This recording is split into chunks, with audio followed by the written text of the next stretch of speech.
Hey everyone, and welcome to a brand new video. Tonight we have 2 hours of horror stories as per usual. I hope you all enjoy it. If you do, please be sure to drop a like rating. Let's see if we can reach 2 likes on this one. On the video previous to this one, I asked for 1,200 likes. We had already hit 1,000 within the first 7,000 views, which is so wild. I felt like I needed to say thank you for that. That's like 1 in every 7 people liking the video. So, again, thank you. Subscribing if you are new is also very much appreciated. I do post content just like this all of the time with no mid-roll ads. We are also less than 100 subscribers away from 132,000. I feel like I'm talking about numbers too much in this intro. Anyways, sit back, do whatever it is that you do to relax, enjoy the 2 hours of horror stories with no mid-roll ads right after the ad break after this intro. There won't be any more ad breaks after that one. And as always, I hope you all have a great night. I'm making this post because I can't sleep, or eat, or do anything in my day-to-day life anymore. I have tremors in my hands, a constant taste of pennies in the back of my throat, and a scar on my ribcage that opens when I press it. I'm writing it down because the second I stop thinking about it, it forces me to remember it with everything I do. I got the job because I needed the money. That's it. I was broke, my lease was up, and I couldn't keep digging through my couch for loose change to try and eat every day. My cousin knew a guy who managed a place called Hollow Willow Outreach. It sounded like a church, but with better branding. They did community support, such as food drives, counseling, and addiction recovery. A place for people who didn't have anyone or anything. They had a nice building. Clean carpets, free coffee, and the kind of calm faces that make you lower your voice without thinking. I showed up in a button-up that didn't quite fit right, and tried to act like I wasn't desperate for a couple bucks. A young woman at the front desk smiled at me too hard. It felt practiced. "Are you here for the intake?" she asked, like this was a normal way to say, "New hire, I'm here for the interview," I said. She tilted her head. "Ah, the helping intake." I met the director, Elliot Rusk. He was maybe 40-ish. One of those men who keep their hair perfect and their voice so soft you can't put an age on them. He wore a plain sweater and a copper wedding band that was definitely too small for him, almost like it was meant for someone else's finger. He shook my hand with both of his. "You have very kind eyes," he said. No one has ever told me that. I laughed awkwardly. I'm good with people." I gulped. He studied my face like he was reading it. The whole time, his smile didn't change. Warm, simple, like a painting. "We don't pay much," he said. "But we do feed you. We keep you. We help you become whole." This is where I definitely should have known something was up. And I should have left, but the building was warm and coffee was free. And Elliot looked at me like he was proud of me for just existing. I started the next Monday. My first week was incredibly boring. I answered phones, stocked shelves, and drove donation boxes to storage. The people who came in were exactly what you'd expect. Tired, empty, and twitchy. Some were kind, some were mean in that way people get when they're hungry for something that isn't food. The staff were too nice. They didn't gossip, they didn't complain, they didn't swear. They laughed quietly, like loud joy was disrespectful. They all wore the same little pin on their shirts, a circle with a stake through it. I asked one guy, Matt, what it meant. He touched it with his fingertip like it was fragile. "Correction," he said. "It helps you remember who we're supposed to be." "Like spiritually?" He smiled. "Like biologically." He said it like a joke, but his eyes didn't move. At the end of my first week, Elliot asked me to stay late. The building emptied out, lights dimmed. The hum of the vending machine was corrupting the silence. Elliot led me down a hallway I hadn't been down yet. We passed offices, past a locker door with a keypad, past a wall of framed photos of smiling people holding those pins. The air changed the farther we went. colder and more humid, like the inside of a refrigerator. He stopped at another keypadded door. Staff only, the sign above read. Your staff, he said, still smiling. He punched in a code without looking at the pad. The door clicked open. The hallway beyond was unfinished concrete and bare drywall. The smell hit me like a train, bleach and iron, like pennies and pool water. Somewhere far down the corridor, something dripped slowly. Drip, drip, drip. I stopped walking. What is this place? I asked. Elliot turned, with that smile. This is where we do the work that can't be done in the sunlight.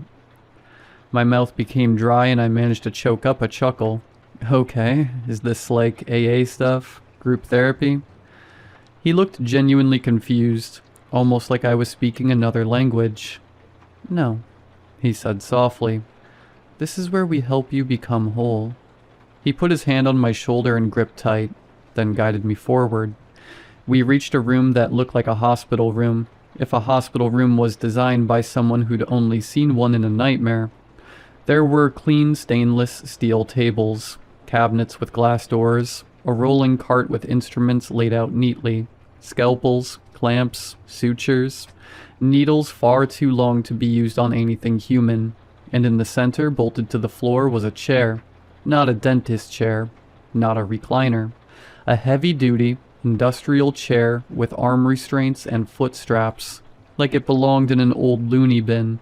The leather was dark, cracked, and stained all over. My mouth became dry again. Is this some kind of sick prank? I said. My own voice sounded so far away. Elliot's hand stayed on my shoulder. His fingers were ice cold. We don't prank, silly, he said. We correct God's mistakes. He walked to one of the cabinets and opened it. Inside there were many jars. Not like mason jars with pickles. Thick glass jars with metal clamps, filled with yellow fluid. Chunky items floated in them like pale fruit.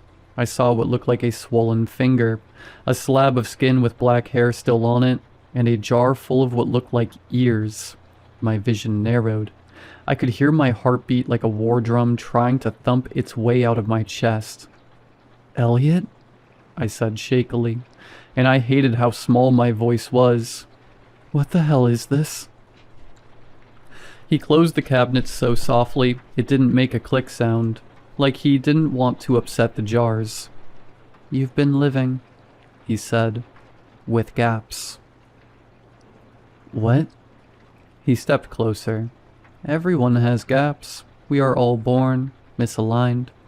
You can feel it, can't you? That feeling like something inside you is missing? That you're walking around every day with a cavity that can't be filled? I didn't answer. Because the sick part is, he wasn't wrong. I've had that feeling my whole life, like there's a hole inside me. Elliot smiled wider, and for the first time it looked strained. We fill the gaps, he said.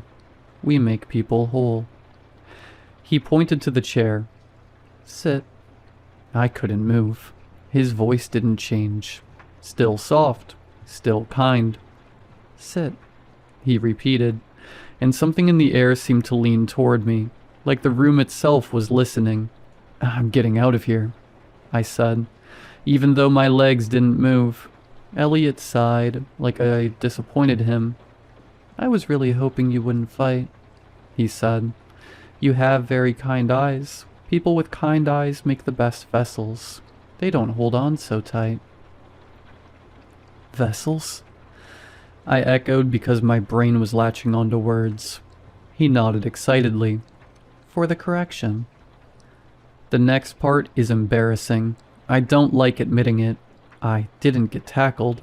No one jumped out from behind a curtain and grabbed me.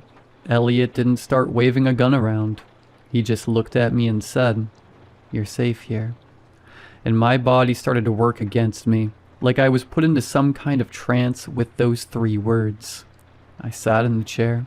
I hate myself for it. I still do. The restraints clicked shut. One of the staff members came in, a woman, maybe 30. Hair pulled tight, same pin on her shirt. She didn't speak. She checked my wrists and ankles like she was tucking a child into bed. "Wait," I said, trying to lift my arms. But they were already locked so tight, any movement felt like the restraints would cut into me. Elliot leaned in close. His breath smelled like mint. "Don't be afraid," he giggled. "Fear makes the seam rough." "What seam?" The woman took a syringe from the cart. It had to have been the thickest needle. It looked like it belonged in an animal tranquilizer kit. I tried to jerk away, but the chair held tight. The more I pulled and moved, the more the metal restraints bit and cut. "Stop," I cried. "Stop, I didn't sign up for this. I'm calling the police, and when they get here, they will wipe that grin off of your face." Elliot stared into my soul with those dark green eyes and crazed smile. "Your phone is upstairs," he said calmly. The needle went into my arm. The cold flooded my veins. Not like numbing, like winter lake water. My fingers tingled, then went heavy. My tongue felt too big in my mouth.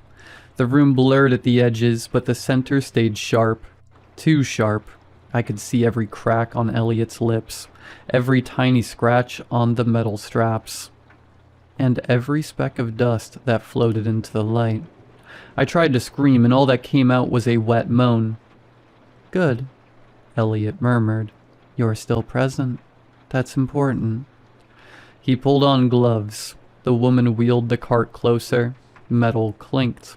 Elliot picked up a tool, not a scalpel. Something shaped like a thin, curved hook with a handle, like a crochet needle from hell. "Where are you?" I tried again, but my words slurred. Elliot pressed his cold, long fingers against my sternum, right in the center of my chest, and I felt something in me respond. Not pain, not yet. More like pressure, like something inside recognized his touch. "Here," he said softly. "Your gap is here. I can feel it. A little hollow, a little gap. That means only a little correction." My heartbeat sped up so fast it felt like I was trying to leap up my throat and into my lap. He placed the hook against my skin. I expected a cut. I expected a sting. Instead, the hook sank into me like I was made of warm wax. I couldn't process it. My brain rejected it. The hook slid into my chest without any resistance, and I felt it inside me, rummaging around gently like a finger stirring soup. A sound came out of me that I didn't recognize as mine. A small, animalistic noise. Elliot's eyes closed, like he was listening to music. "There you are, silly," he giggled. "Do you feel it? God's mistake?" The hook rotated and caught onto something inside me. He tugged. My body responded not with blood but with movement. My chest skin bulged outward in a line, like something beneath it was being pulled toward the surface. It looked like a zipper being drawn from the inside. I could feel it, a tearing sensation, but not like ripping flesh, like separating two things that had been stuck together like old Velcro. Elliot continued to yank and pull. My sternum split. It didn't crack or snap. It was one straight line from the base of my throat down to my stomach. A seam appeared and parted. My skin peeled back in two neat flaps, revealing not organs, not ribs, but something else entirely. A cavity. A smooth, glistening interior. Pale pink, lined with fine, vibrating hairs like the inside of a dog's ear. It pulsed. It breathed. It was waiting. I tried to throw up, but my stomach was strapped in. My mouth filled with saliva, and I swallowed it in with panicked gulps. Elliot smiled like a proud father. "See?" he said. "You were made with mistakes." The woman opened a cabinet behind him. I heard glasses clink and liquid slosh. She returned holding a jar. Inside floated something that looked like a thick knot of pale tissue, fibrous and threaded with veins. It wasn't an organ, I recognized. It was too symmetrical, like it had been grown in a lab. Little pores dotted its surface, and each one pulsed erratically, like it was excited. Elliot took the jar with reverence. "This," he said, "is what will correct you. Correct the mistakes that God has bestowed upon you." He opened it. The smell punched my nostrils. It smelled like sweet rot and antiseptic, like flowers left in a hospital room too long.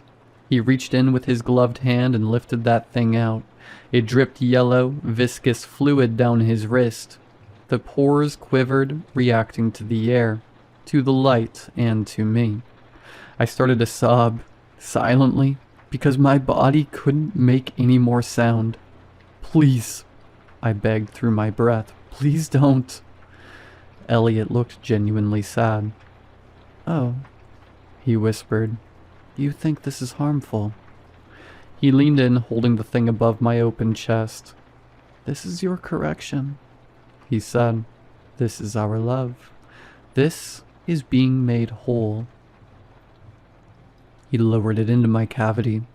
The moment it touched me, my entire body arched against the restraints, cutting into my wrists even deeper. Warm crimson red dripped off the arms of the chair. Drip, drip, drip. Pain exploded through my nerves. Not sharp, not burning, but invasive. Like 1,000 tiny fingers pushing into places they didn't belong. The furs latched onto inside me, and I felt them connect. Suck. Fuse. My vision went white. Somewhere far away, a low hum began, like a choir warming up, except it wasn't outside. It was in my bones.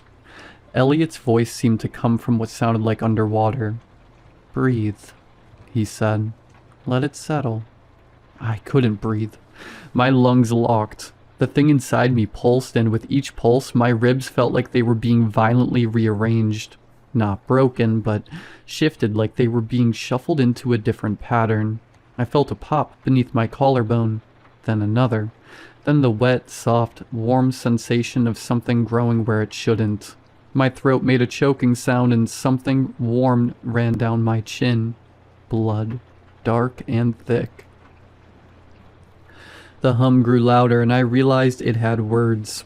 Not words I understood, words that sounded like someone trying to speak through water and teeth at the same time. Elliot stepped back, hands lifted, eyes shining. "Yes," he breathed. "Yes, you hear it." I heard it.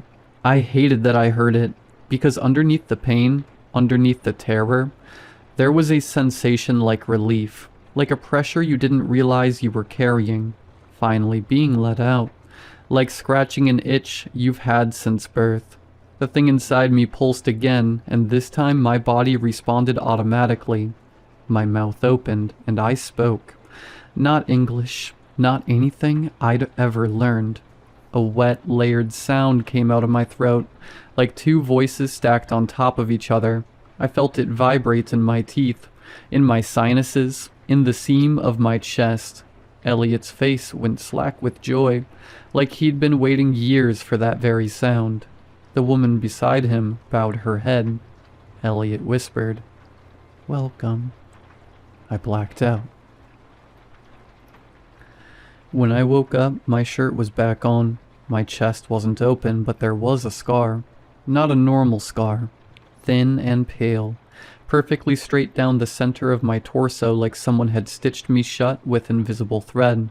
I was in one of the upstairs counseling rooms on a couch with a blanket tucked around me, like I had just come down with a cold. A cup of water was on the table. Elliot sat across from me with his hands folded. I shot upright so fast my vision swam. "What did you do?" I said, and my voice was hoarse, scratchy, like I'd been screaming for hours. Elliot's expression was gentle, almost amused. "We helped you," he said. "You did beautifully." I clutched my shirt and yanked it up. The scar stared back at me. My skin around it looked stretched, slightly raised, like there was something underneath pressing outward. I pressed my fingers on it. It pushed back. Not like swelling, like something breathing. I scrambled off the couch, stumbling toward the door. It was unlocked. Of course it was. They didn't need locks. I clumsily ran through the building, out into the cold air, half expecting someone to tackle me, to drag me back downstairs. No one followed. The streets outside were normal. Cars passed. A man walked his basset hound. The sky was an ugly winter gray. I almost cried from how normal it all was. I got in my car and drove. I don't even remember where. I just drove until my hands cramped from gripping the wheel so long. That night, I tried to convince myself it was a nightmare. I took a shower so hot my skin turned red.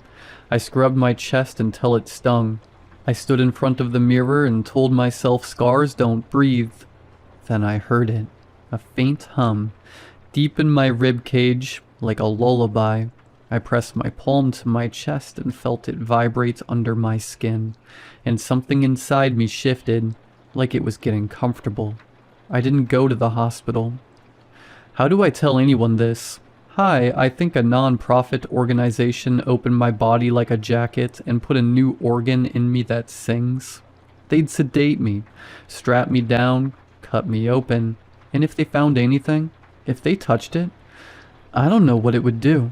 So I did what people do when they're afraid. I pretended it wasn't real. I went back to work.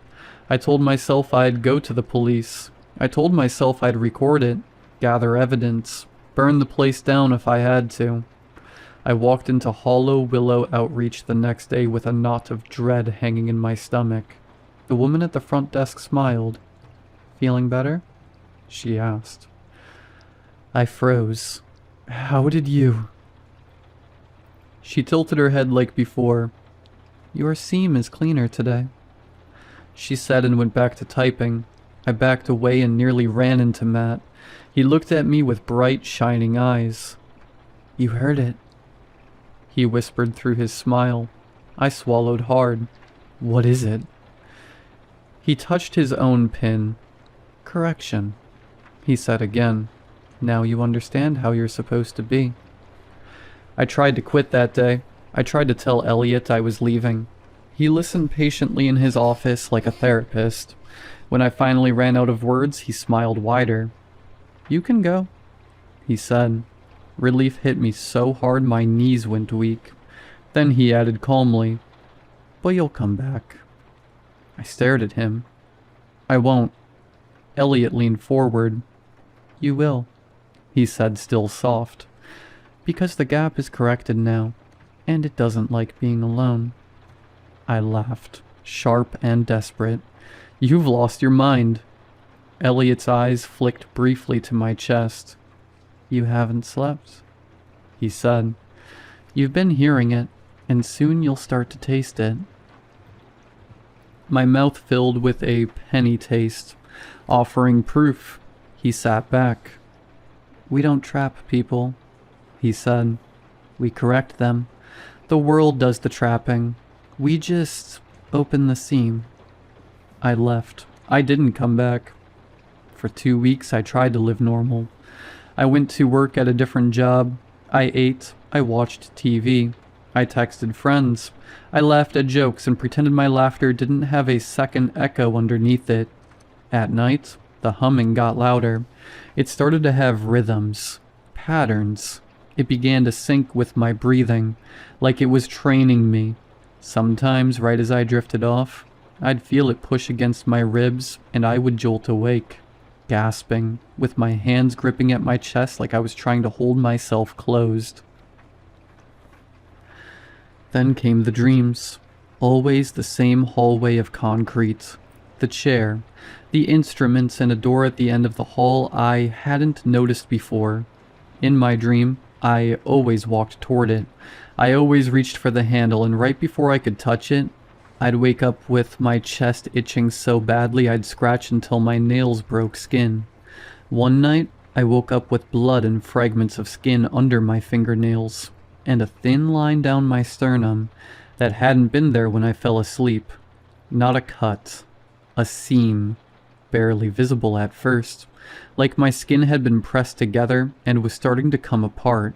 I stumbled to the bathroom mirror and pulled my shirt up with shaking hands. The scar was there, but now it looked active. The skin around it puckered the lips. I touched it, and it quivered under my finger. The hum rose in response like it was pleased, almost like a purring cat. I gagged. I splashed water on my face and I tried to breathe, and then I heard something else. A sound from my own chest that wasn't humming. A quiet, wet click, like something unlatching. The seam twitched, and for a second, only a second, it opened a hair's width. I felt cold air touch something inside me that had never felt air before. My knees slammed onto the tile. I sat there, hunched over, holding myself like I was trying to keep my insides from falling out. I understood, very clearly, that this was not a scar. This was a door. After that, it got worse fast. Food started tasting wrong. Anything with meat made my stomach twist in knots. I started craving things that weren't food. Salty, metallic, sharp. Once, while doing dishes, I stared at a box of razor blades under the sink for so long I forgot what I was doing. The hum would change when I was near certain people. It would be quiet around strangers, like it was hiding. It would swell around anyone wearing that stupid little pin, even if they were across a grocery store aisle. The day I saw Matt again, it nearly tore me open. I was walking downtown trying to keep busy, when I heard a voice behind me. "You're fraying." I spun around. Matt stood there like he'd been waiting. He wore his pin. His eyes looked too bright, too awake. I took a step back. "Don't." He held his hands out, palms up. "We're worried," he said. "Elliot says you're suffering." "I'm not." My chest seized. A pressure built behind my sternum, like someone pushing from inside with both fists. I gasped and clutched my shirt. Matt's eyes softened. "It hates being ignored," he said. "It hates being alone." The seam burned. I felt the skin on my chest start to separate, not from an external cut, but from within, like it remembered how easily it could open. I stumbled backward, bumping into a lamppost. People around us didn't notice, or if they did, they looked away too quickly, like their eyes slid off me. Matt stepped closer. "You can fight it," he murmured. "Or you can come back and let us tend to you. The seam can get infected if you force it shut." I made a sound that might have been a laugh, but it broke halfway through into a sob. "I don't want this," I choked. Matt's voice went softer. "No one wants correction," he said. "But once you've been filled, you don't get to go back to being empty." My seam fluttered. I felt it, not like an injury, like a mouth trying to speak, and then right there on the sidewalk, my chest opened. Not fully, just a thin split down the scar line. A wet, gleaming chunk of skin peeked into the outside world. The air hit it, and the humming turned into a thrilled, hungry vibration that made my teeth ache. Matt stared at it with something like reverence. "Oh," he whispered. "It's calling." I slammed my hands over it, pressing hard enough to hurt. I don't know how I got away. I don't remember. I just remember running, hands clamped to my chest, feeling something inside me pulse against my palm like a heartbeat that wasn't mine. That night, I barricaded the door. I taped my shirt down with duct tape. Like that would help. I sat on my bed with a kitchen knife in my hand, shaking. I told myself if it opened, I'd cut it out. I told myself I'd rip myself apart before I let them have me. Somewhere around 3 a.m. the humming stopped. The silence was worse. I held my breath and listened. A deafening groan erupted from my chest. The seam on my chest began to open.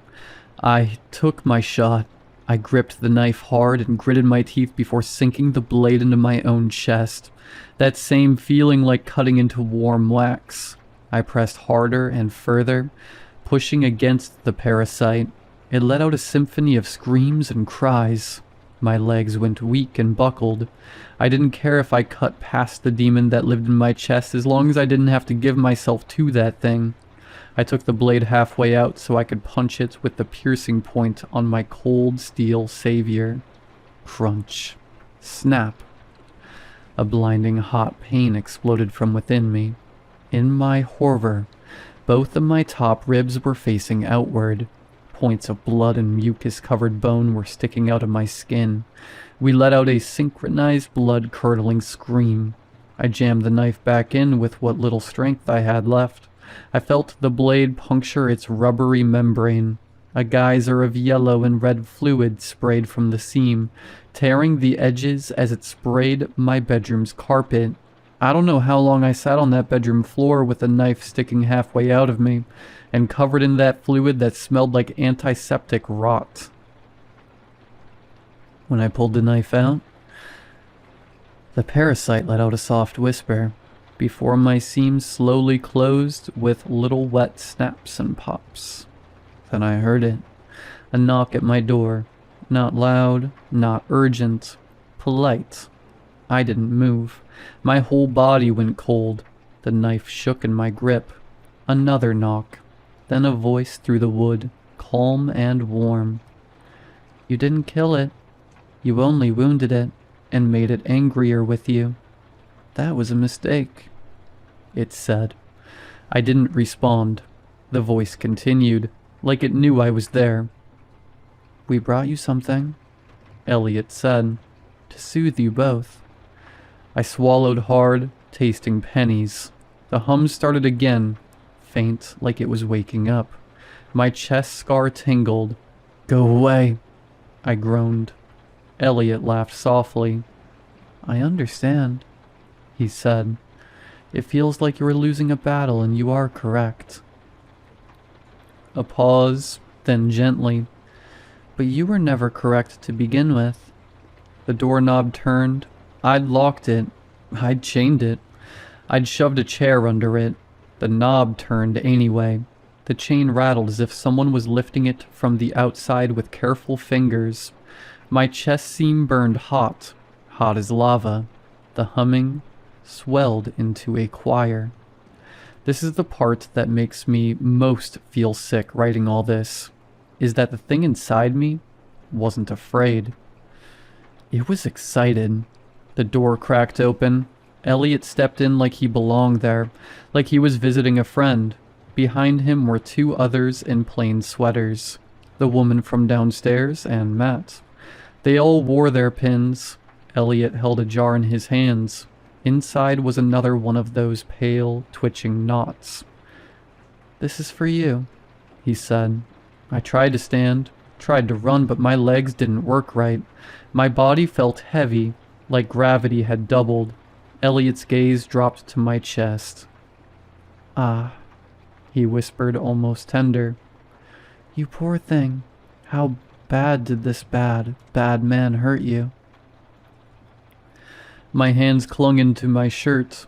The duct tape had started peeling away on its own, curling like dead skin. The seam beneath it pulsed. Elliot stepped closer. I told you, he said softly, you would come back. I didn't, I whispered. You came here. Elliot smiled. We're not separate, he said. Not anymore. He reached out. The moment his fingers touched my sternum, my chest opened like it wanted him. The seam parted wide, skin folding back neatly. The pale interior glistened, vibrating with hunger. I screamed, but it sounded wrong, layered like something else screamed with me. Elliot leaned in, eyes shining. You see? He whispered. It recognizes family. God, I hate this. Matt stepped forward and lifted his own shirt. He had the same seam, the same scar. He opened it with 2 fingers, casually, like unzipping a jacket. Inside him, I saw it. Not just one knot. Several. A whole cluster of pale, pulsing organs stacked and intertwined, stitched into him like a grotesque bouquet of tumors.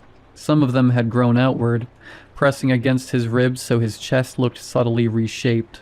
His skin stretched thin over certain bulges. His hum was louder than mine, more confident.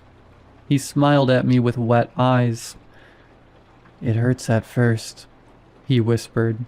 "Then it feels like being loved." Elliot raised the jar. "Open wider," he told me gently. My body obeyed. I felt the seam tear wider. I felt the interior hairs vibrate in anticipation. I felt myself make room. My mind screamed no, but my body, my door, said yes. Elliot lowered the new beast towards me, and I saw something I hadn't noticed before. The pores on it weren't just twitching. They were shaped like tiny mouths. Little puckered openings that flexed and tasted the air. The thing inside me surged toward them. My chest cavity rippled, like a throat swallowing. Elliot smiled, delighted. "Easy," he murmured. "Help him. Help your family and take what is rightfully yours. Correction." The moment the new knot touched my interior, it latched. The tiny mouth sealed against the vibrating hairs with wet clicks. Pain flashed, sharp and hot, but underneath it was that horrible relief again, like scratching a lifelong itch until you bleed and you're still wanting more. I felt it connect, and then I felt it spread. Threads shot out from it, thin as hair but strong, burrowing into me. They wrapped around my ribs, around my lungs, around my heart like snakes seeking a rodent. Each thread pulled gently, firmly, rearranging me. I choked, gasping. Elliot watched like a proud artist. "Perfect." He laughed hysterically. "You're taking them so well."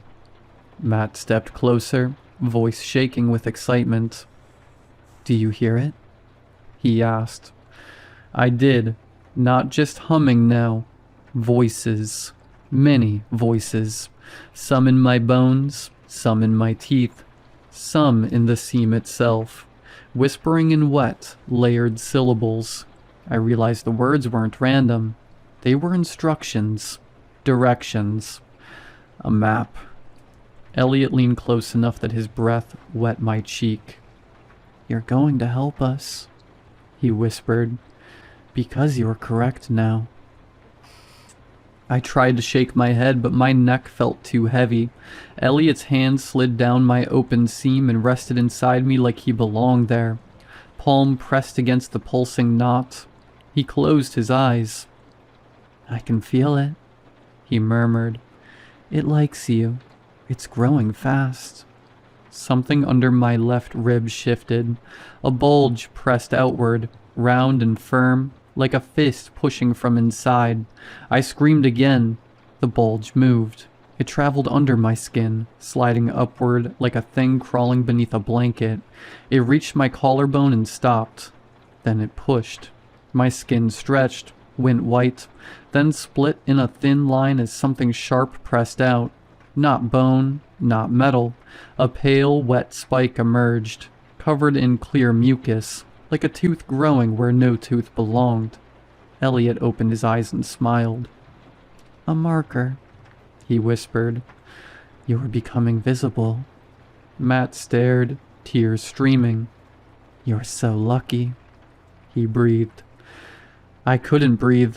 My chest was a living door, my body rearranging itself around a parasite that felt like love if love was a trap. Elliot withdrew his hand and finally, gently, pushed my skin flaps closed. The seam zipped itself shut with a series of wet clicks. The scar sealed, smooth and pale, except now there was a lump under it. Multiple lumps, like knots under fabric. Elliot patted my chest like he was soothing a pet. "You'll feel sore," he said. "Drink water. Avoid sharp objects. Don't pick at your seam. Don't let him hurt you ever again." He stood, straightening his sweater, calm as ever. "We'll see you tomorrow," he said. Then they left, just like that. My door closed, but the hum didn't stop. It never stops now. Here's the part I'm stuck on. The part that makes my hands shake as I type.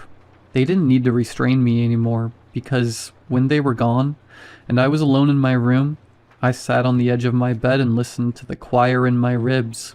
And my first thought wasn't, how do I get this out? My first thought was, what if they're right? What if I was missing something? What if the horrible relief is the only honest feeling I've had in years? That's when I knew I was in real trouble, because I don't trust myself now. I don't trust the way my body leans towards certain places when I walk past them. I don't trust the way my hands drift to my chest in my sleep. I don't trust the way my mouth waters when I smell blood, even my own. And I don't trust the thing inside me that's learning my routines. 2 days ago, I woke up with my shirt folded neatly on the floor. My scar was exposed, and there were fingerprints around it. Not mine. Small, damp prints, like someone with wet hands had pressed against my sternum and tested the seam. Last night, I found one of those pins on my kitchen counter. I don't remember picking it up. I don't remember going outside, but it was there. A circle with a stake going vertically through it. Correction. I threw it in the trash. I took the trash outside immediately. This morning it was back on my counter. Clean, dry, waiting. So I'm writing this now because I need someone, anyone, to know that if you see Hollow Willow Outreach, if you see their food drives or their smiling volunteers or their little pins, you do not go inside. You do not let them touch you. You do not accept their coffee, no matter how good it smells. And if you've ever had that feeling like there's an empty space inside you, like you're walking around with a hole inside you, please, please understand that there are people out there who can fill that gap, and they don't see it as a pain, they see it as an invitation. The last thing Elliot said to me, quiet and warm like a blessing, keeps replaying in my head. You'll come back. The worst part is, I don't know if he meant me, or the things that are trying to slither and claw their way out of my chest.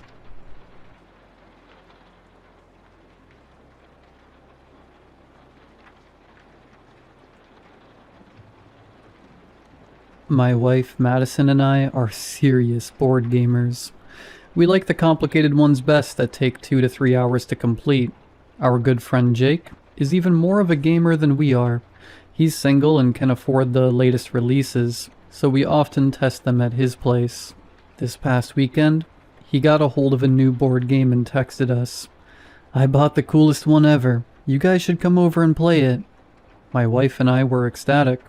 A night of gaming was just the break we needed. We hired a babysitter, got our house in order, and headed over to Jake's apartment for an evening of fun. After we stepped into Jake's apartment, we were surprised to see a beautiful woman setting up a table in the living room. "Hi everyone," Jake beamed, introducing us to his companion. "This is Liz. She's my new girlfriend." "Your girlfriend?" I asked. "Yeah, she's super into board games." Madison and I made our introductions. Liz seemed nice, but we were struck by her appearance. You see, Jake is what most people would describe as average looking. He rarely took care of his appearance and always wore the same clothes. Liz, in contrast, resembled a glittery influencer. She was clearly out of his league.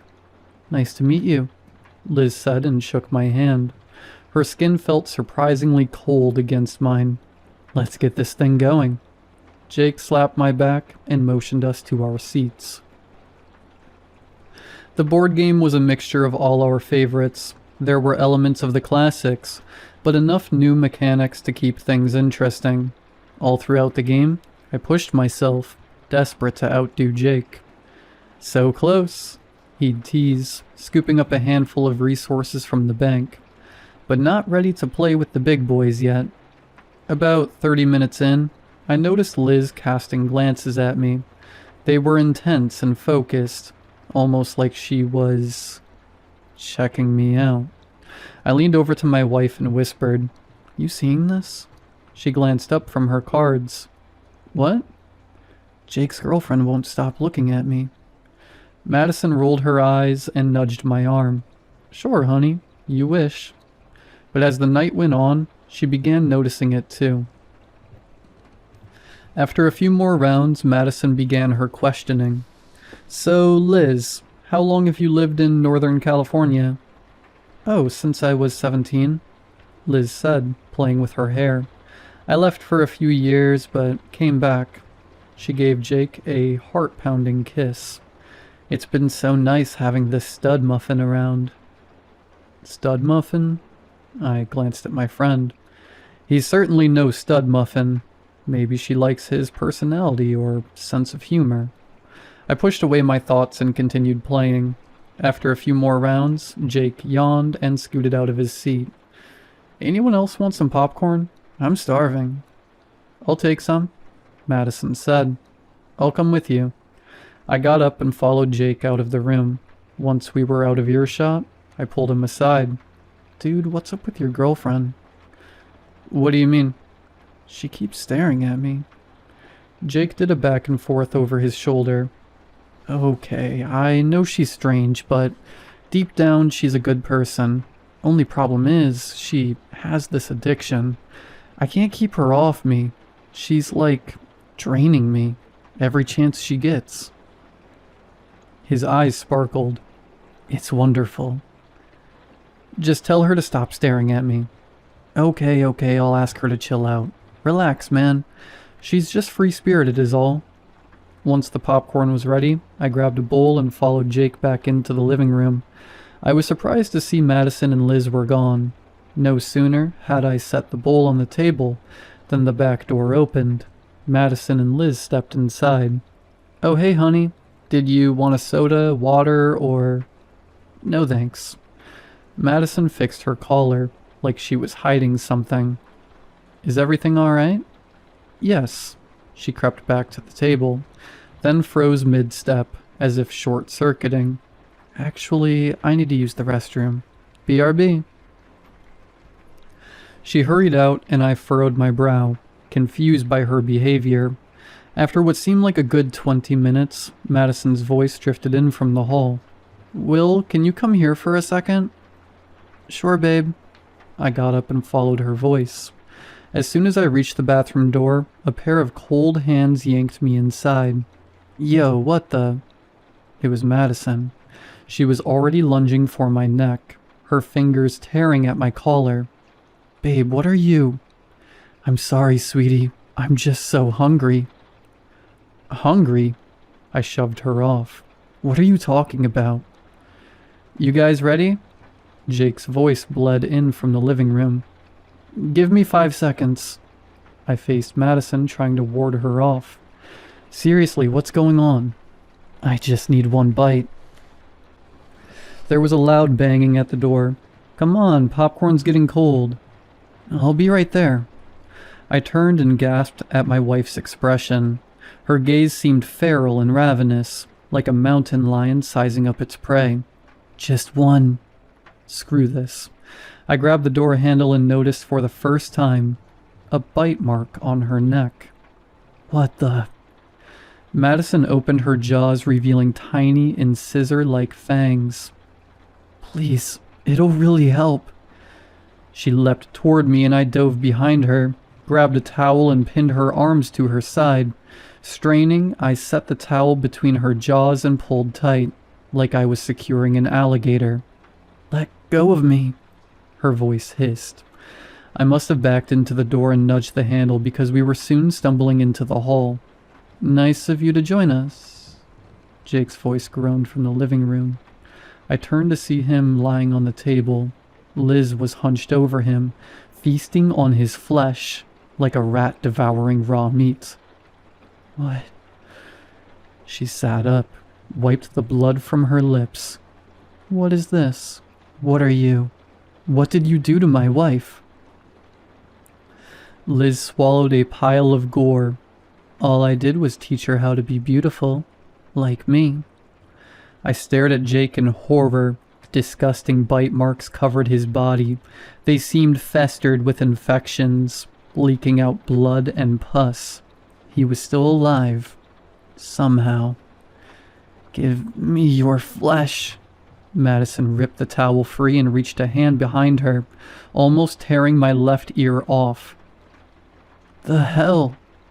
I shoved her into the wall and sprinted past Liz, and booked it for the front door. Don't let him escape, is all I heard as I wrenched it open and leapt outside. I managed to hide in the neighbor's bushes. Thankfully, nobody saw me enter. I watched as Madison exited the apartment and wandered along the road calling for me. Liz came out shortly after. I watched them sweep the block and stop at my car, peering in to see if I was hiding there. I could still hear Jake moaning from inside his apartment. It sounded like he was dying. After a few minutes, Liz and Madison gave up searching and returned to his place. It's been quiet for some time now. I know that if I can just book it to the car and call the police, I can make it out of this. I'm going to make a run for it. Wish me luck.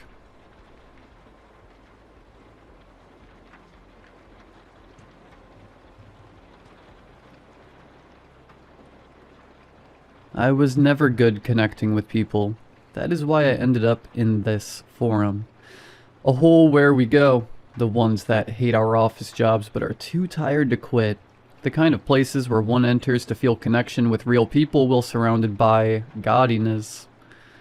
That is where I met Jay. There was no magical connection.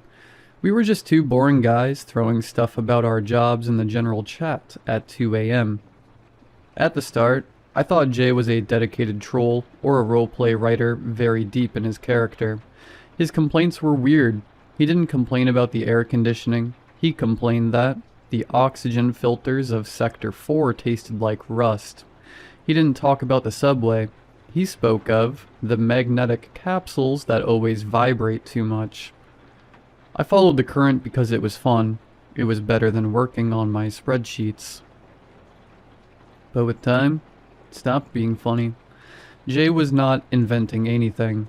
He spoke of the Great Blackout of '85 like it was basic history from primary school. His descriptions of what he saw through his window gave me chills. He didn't speak of the gray sky of always. He described a city that looked like a living organism, with buildings of glass and metal growing upwards like mushrooms, eating the horizon I thought I knew. Jay wrote to me from 2112, and the worst is that our lives were equally pathetic. Until Jay got the job. Core maintenance. Jay was out of himself when they hired him. He told me the city finally was going to wake up, that the arrival of the new biotech systems was going to change everything, and that he would be there in first line. I remember his message. He was euphoric. We don't use silicone anymore. Cabron, it is meat. Processors of neuronal tissue. Living hardware. They have veins. You can feel how they pulse. He felt like a kid with a new toy. Said the machine was going to manage reality. That there would be no more traffic or blackouts because the system predicted the needs before anyone even thought them. Finally, he felt his talent was not going to rot in an office, but that he was building the future. I was happy for him. And then, I got run over. Nothing cinematic. An Uber skipped a stop sign while I was crossing. 3 weeks in the hospital, broken clavicle, and a depression of a horse. I lost my cell phone in the accident, and honestly, when I got out, I didn't have desire to talk to anyone. Not even Jay. I isolated myself. Months passed. I convinced myself Jay was just a crazy guy with too much free time or a role player with much imagination. I forgot the topic. Until 3 hours ago. My phone vibrated. Unknown number, local area code, but with too many digits. It was Jay. The message wasn't a formal letter. It was paragraphs vomited, full of finger errors, written by someone who knows his time is ending. Don't apologize. Don't even try to explain why you disappeared those months. I already know. When I entered the core registry to see what had failed in my life, I saw the tree of causes and effects. I saw your name there, lost between millions of data. I saw the report of your traffic accident, the car model, your clavicle diagnosis, the exact days you would pass unconscious. The system had it registered in its map of certainties since decades ago. The system knew you were going to shut up. It read that pain and trauma would keep you far from the keyboard enough time so my loneliness reached critical point. You are just like everyone else. One more adjustment variable, friend. In the core registry, I saw the simulation. It was a perfect video. I was on the walkway of Sector 7. I saw how my body leaned. I don't know if I slipped on oil or if simply my muscles gave up, but I saw myself falling direct to the main generator. And the sound? God, it wasn't a scream. It was that violent buzz of high tension, a dry crack, and then that electric hiss that vibrates in your teeth.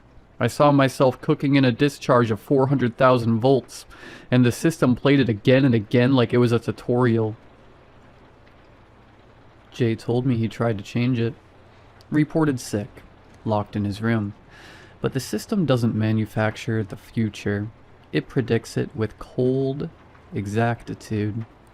Yesterday arrived a mandatory work order. Priority Alpha. The place? Sector 7. The task.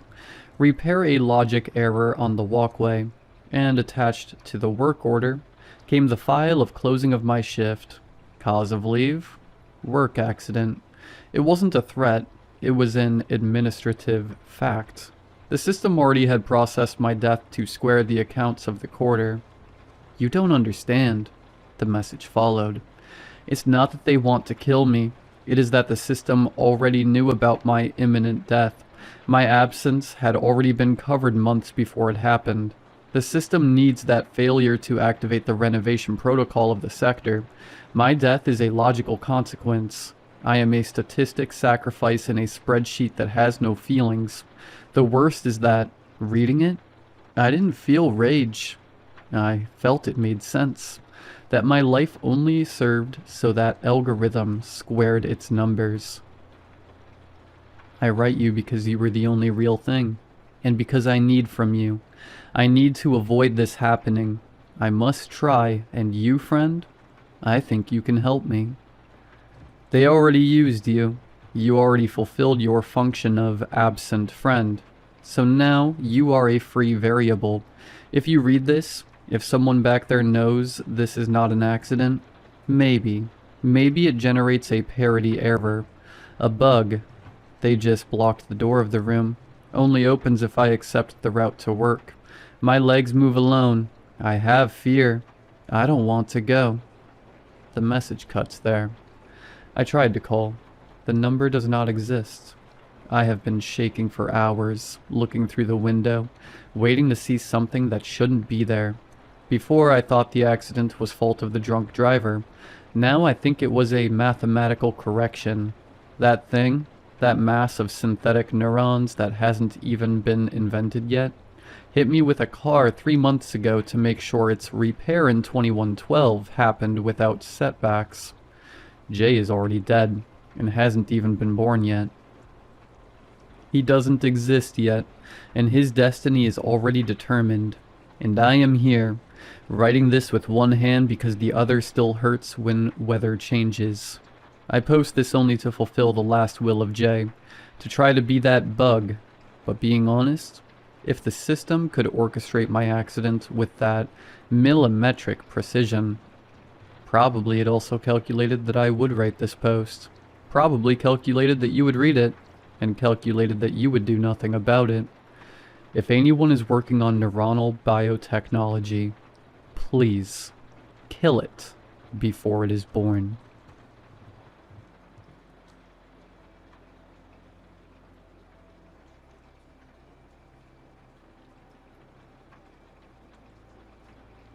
I interviewed him at a diner off the highway because it was close to his office and quiet in the afternoons. He ordered coffee and didn't finish it. I recorded the conversation on my phone and took notes anyway. He had studied the cave for years. He was careful to say studied, not explored. His work focused on mapping passages, logging dives, and reviewing incident reports. He no longer went into the cave himself. I asked why. Risk profile changed, he said. Or maybe I just stopped ignoring it. The cave has a working name in the literature, but he asked me not to use it. He numbered the path 524287, a combination of the mainline number, the station number, and the depth number. I'll call it Falcon's Roost. It's a submerged system in West Texas, fed by a spring and capped by a narrow sinkhole. Entry requires technical cave diving. There is no direct ascent once inside. He described the layout in practical terms. Long penetrations, no large chambers. Silt that stays suspended once disturbed. Navigation that depends entirely on guideline discipline. I asked about depth. Depth matters less than distance, he said. You're committed early. At one point he mentioned that the water temperature was higher than expected, usually high 70s, warmer than most caves in the region. Does that change anything? I asked. A little, he said. People work harder without realizing it, but it's not the main issue. He said the main issue was planning assumptions, models that looked fine on paper, margins that disappeared when multiplied by time and task load. He talked about gas management failures, navigation errors, and missed decision points. None of it sounded dramatic. I asked how many people had died there. He said he didn't keep account. He tracked incidents, not outcomes. What stays consistent, he said, is that everyone thinks they understand the cave after the first successful dive. He showed me notes from the previous surveys, numbers, short comments, equipment serials. One page listed instruments that stopped reporting mid-dive. No conclusions were written next to them. When I asked why he agreed to the interview, he said he was tired of seeing the cave described as mysterious or extreme. It isn't, he said. It's just a system with no margin. That night, when I started writing, I tried to summarize what he had told me. I wrote a sentence, then deleted it. I wrote another, and removed that too. Eventually I settled on something accurate enough to keep. I spoke to her over a video call because she lived too far away to meet in person. She said the distance was one of the reasons she never tried to see the cave herself. She worked a regular job, did weekend dives when she could, and followed exploration projects online. She described herself as an enthusiast. She corrected herself and said hobbyist instead. She had heard about the cave years ago through forums and shared maps. She knew the basic outline: submerged, long penetrations, limited exits. She said it was the kind of place people argued about without ever going there. I looked into it, she said. Training, travel, logistics. It was never realistic. She listed the reasons without prompting: the cost, the certifications, the time off work, the fact that the cave was in a part of the country she had never been to and didn't have a reason to visit otherwise. She paused, then added that she followed the dives closely anyway, read reports, watched footage when it was shared. She said she liked understanding systems, even ones she wouldn't enter. I asked how she knew about the fatality. She nodded once, like she had expected the question. A friend of mine went in, she said. Not recently, but that cave. She didn't give her friend's name. She said they had trained together years earlier, recreational at first, then more technical. She stayed at the level she was comfortable with. Her friend didn't. She was better than me, she said, more committed. I asked what she meant by committed. She rearranged her life around diving, she said. I didn't. There was a delay in the audio. She waited for it to catch up. "Is that why you're calling?" she asked. "Because of what happened?" I asked her what she had heard. She said she never blamed the cave. She never blamed her friend either. She said there were always explanations, even if they weren't satisfying. "I stopped following it closely after that," she said. "Still read things, just not the comments." I thanked her for talking with me. She said it was fine. Then she added that she hoped I wasn't trying to turn it into something it wasn't. "It's just a place," she said. "Most of us only ever know it from a distance." She added one other thing, almost as an aside. Her friend had never been especially strong. Not weak exactly, but careful about her limits. She had been born early and had grown up paying attention to how her body responded to stress. It was something she mentioned occasionally, usually in practical terms. She planned around it, she said. Rest days, conservative margins. I asked if that had changed before the dive. She thought about it. "Not openly," she said. She said it wasn't framed as pushing past anything, more like it had stopped being part of the calculation. "At the time," she said, "that felt like confidence." I met with my editor in her office late in the afternoon. She had the door open and her screen tilted so I could see it from the chair across her desk. She didn't ask how the interviews went. She scrolled as I talked. When I finished, she nodded once. "This isn't landing," she said. I asked what she meant. "It's accurate," she said, "but it doesn't match what people think the story is." She said the coverage so far had set expectations, images, language, a certain tone. What I had was procedural. She said that wasn't a problem on its own, but it didn't explain why anyone should keep reading. "There's no hook," she said. "No escalation." I said I wanted to talk to more people, not experts. People who had followed the cave over time. People who had opinions without access. She shook her head. "That's not where this goes," she said. "You'll get the same answers phrased differently." She leaned back. "If you want the next step," she said, "you talk to the families." I didn't respond right away. "The relatives," she continued, "the ones closest to what just happened." I said I wasn't sure they would talk to me. "They will," she said. I told her I thought it was too soon. She looked at me for a moment, then back at the screen. "Soon is the window," she said. "After that, it's background." She said the piece needed something current, something no one else had yet. She said otherwise it would read like context without a center. I said I wanted to keep working the way I had been. She said I could, but it would change the outcome. "Go talk to them," she said. "If it doesn't go anywhere, we reassess." I nodded, though I didn't agree. I met him in a coffee shop near the freeway because he suggested it and said parking was easy. He arrived early and had already ordered.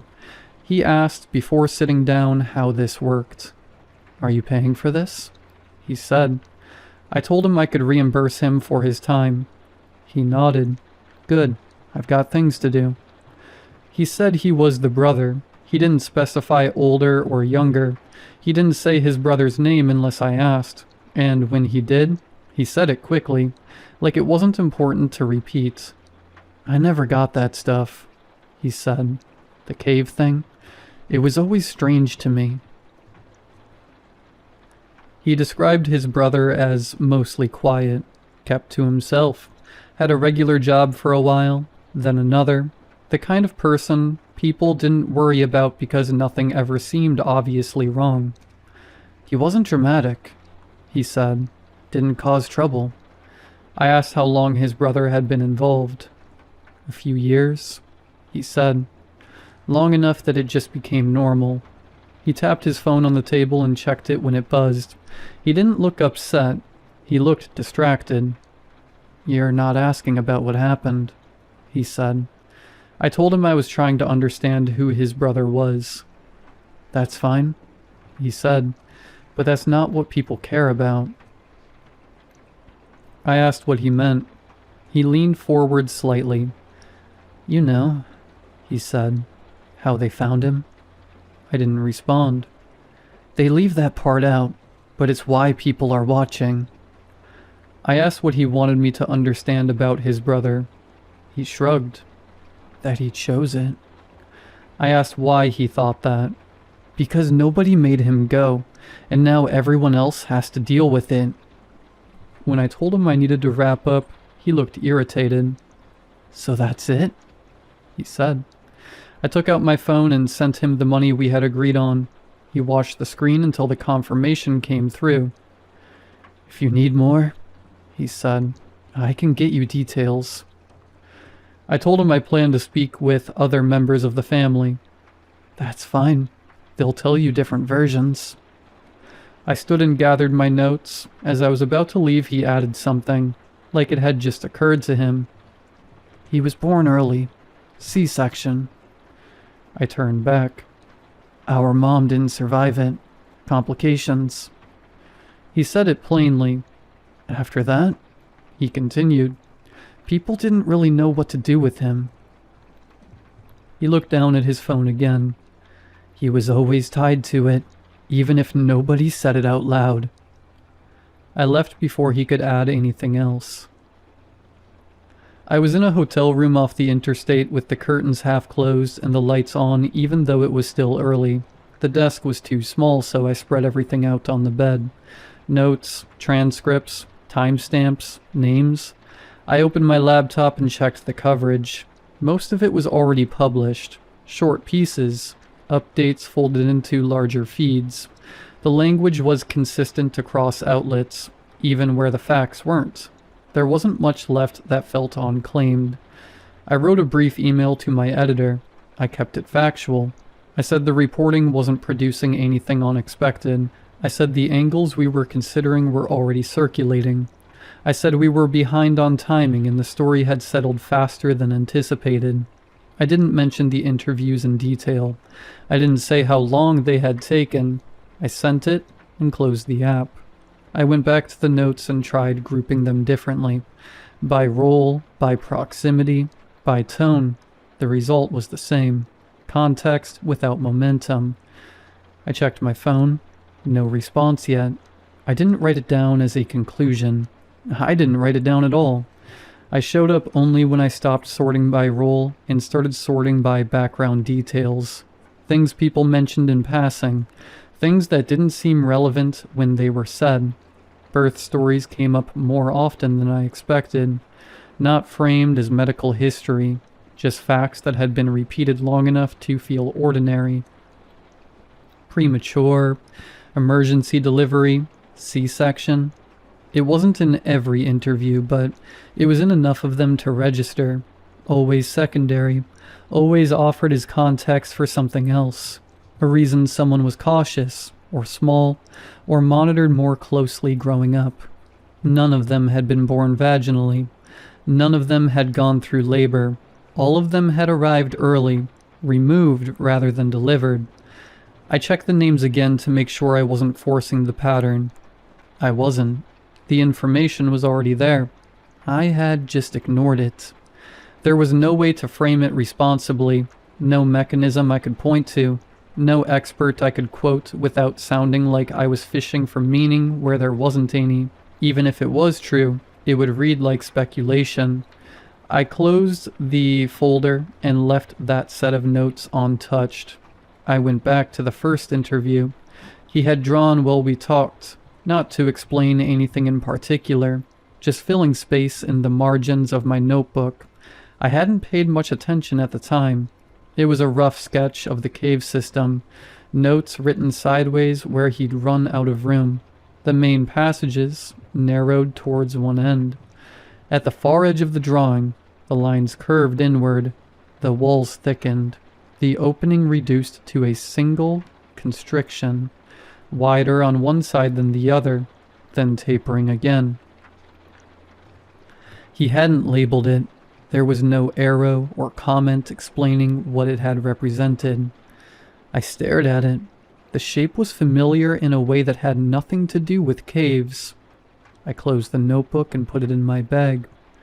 Some patterns don't belong in print.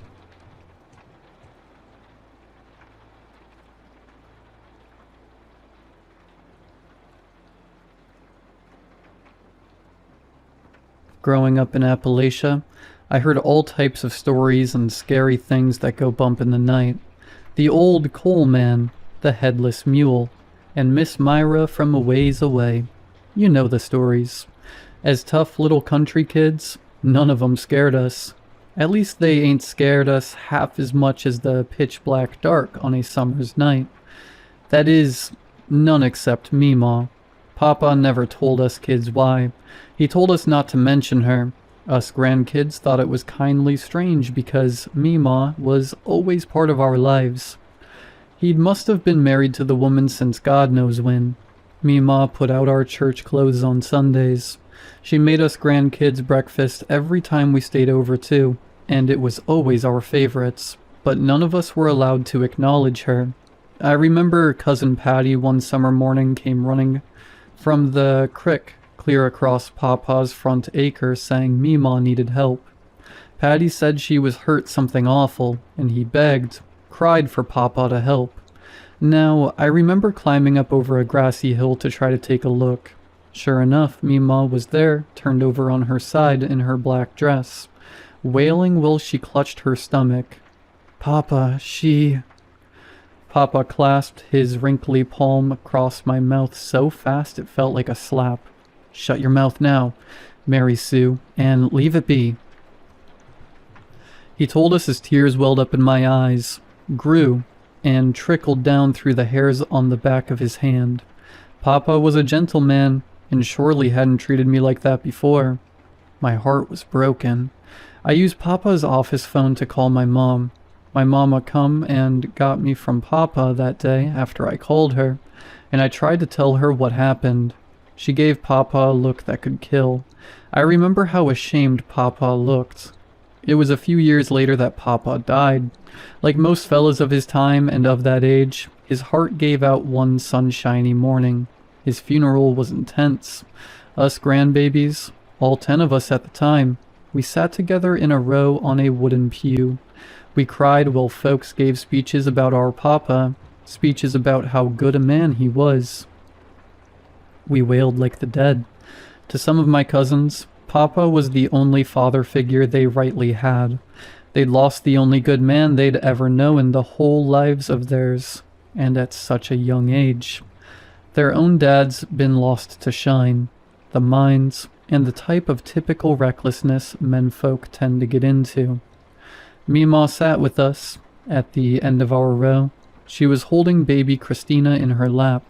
Christina was just 2 years old, and she surely didn't understand what was going on, but she picked up on the sadness somehow, the finality. Baby Christina was just woeful the whole funeral long, crying into Meemaw's bosom. Meemaw never spoke a word. While they put Papa on the ground, they'd left us grandbabies in a little wooden playpen sort of thing that they had in the rec room of the church. Our moms and dads just left us there. The only one didn't leave us was Meemaw. Most of the cousins knew that Papa had taught us never to acknowledge Meemaw. Definitely we knew never to speak with her. The little ones like Christina didn't know so well. In a corner of the playpen, Meemaw crouched onto her knees, her long, sheer black dress draped over her. Baby Christina sat, looking up at her when I decided I had to do something. Tina, baby, come here, baby. Cousin Mary misses you. I waved my hands at her, beckoning sweetly to come and play. I reached in my dress pocket and pulled out some kind of knockoff dollar store Barbie I had with me. I shown her the little blonde doll and waved it at her. Baby Christina's eyes lit up with wonder, and she started wobbling her way across the rug to me. Meemaw lifted her head, which was covered in what looked like a wedding veil, only black as coal. Her head angled to me and struck me with a cold sensation of fear like I'd never felt before. Come play Barbies, Tina. I wagged my doll towards baby Christina once more. Come on, you can pick her pretty dress, baby. Something inside me told me I had to get baby Christina away from Mima in that moment. Baby Christina kept weebling and wobbling to and fro, getting closer. My older cousins Samantha and Jamie joined in. Come on, baby, we all shouted. We ushered her towards us by gesturing with our hands. It was then that Mima stood, only she was much too tall. Her veiled head and neck were so high, they bent forward across the ceiling. She got so close. Baby Christina, that is. She'd had one hand on my knockoff Barbie doll when Mima peeled her back. Baby Christina cried something mighty, like nothing I ever heard before or since. Mima had her now, clutched in her two long arms. Behind Mima's veil, her cold white dead eyes bore holes into me and I think into all of my cousins. Mima turned with baby Christina tucked under one arm and slid open a window with ease. Mima put one leg through and then the other, and within moments she was gone. When the police came, they asked us all sorts of questions about what happened. Us grandbabies tried to tell them about Mima taking our baby cousin away. The only thing was, there was no Mima. At least there was no Mima that any of our parents claimed to know. No one was at Papa's funeral that day that fit her description. It wasn't until a few years ago that my mother admitted to me that she was adopted by Papa. All my aunts and uncles were. They said that Papa never married, at least not that they knew of. They act like they never knew about our Mima, or any woman that cared for us grandbabies back at Papa's house. All I know for sure is that some mountain woman took my baby cousin that day. I only wish Papa had been alive to stop her.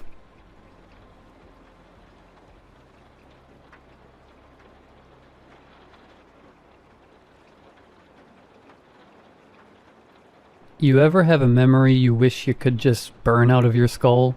One of those memories that make you sick to your stomach? One that feels like a dream you can't wake from? I wish it was a dream.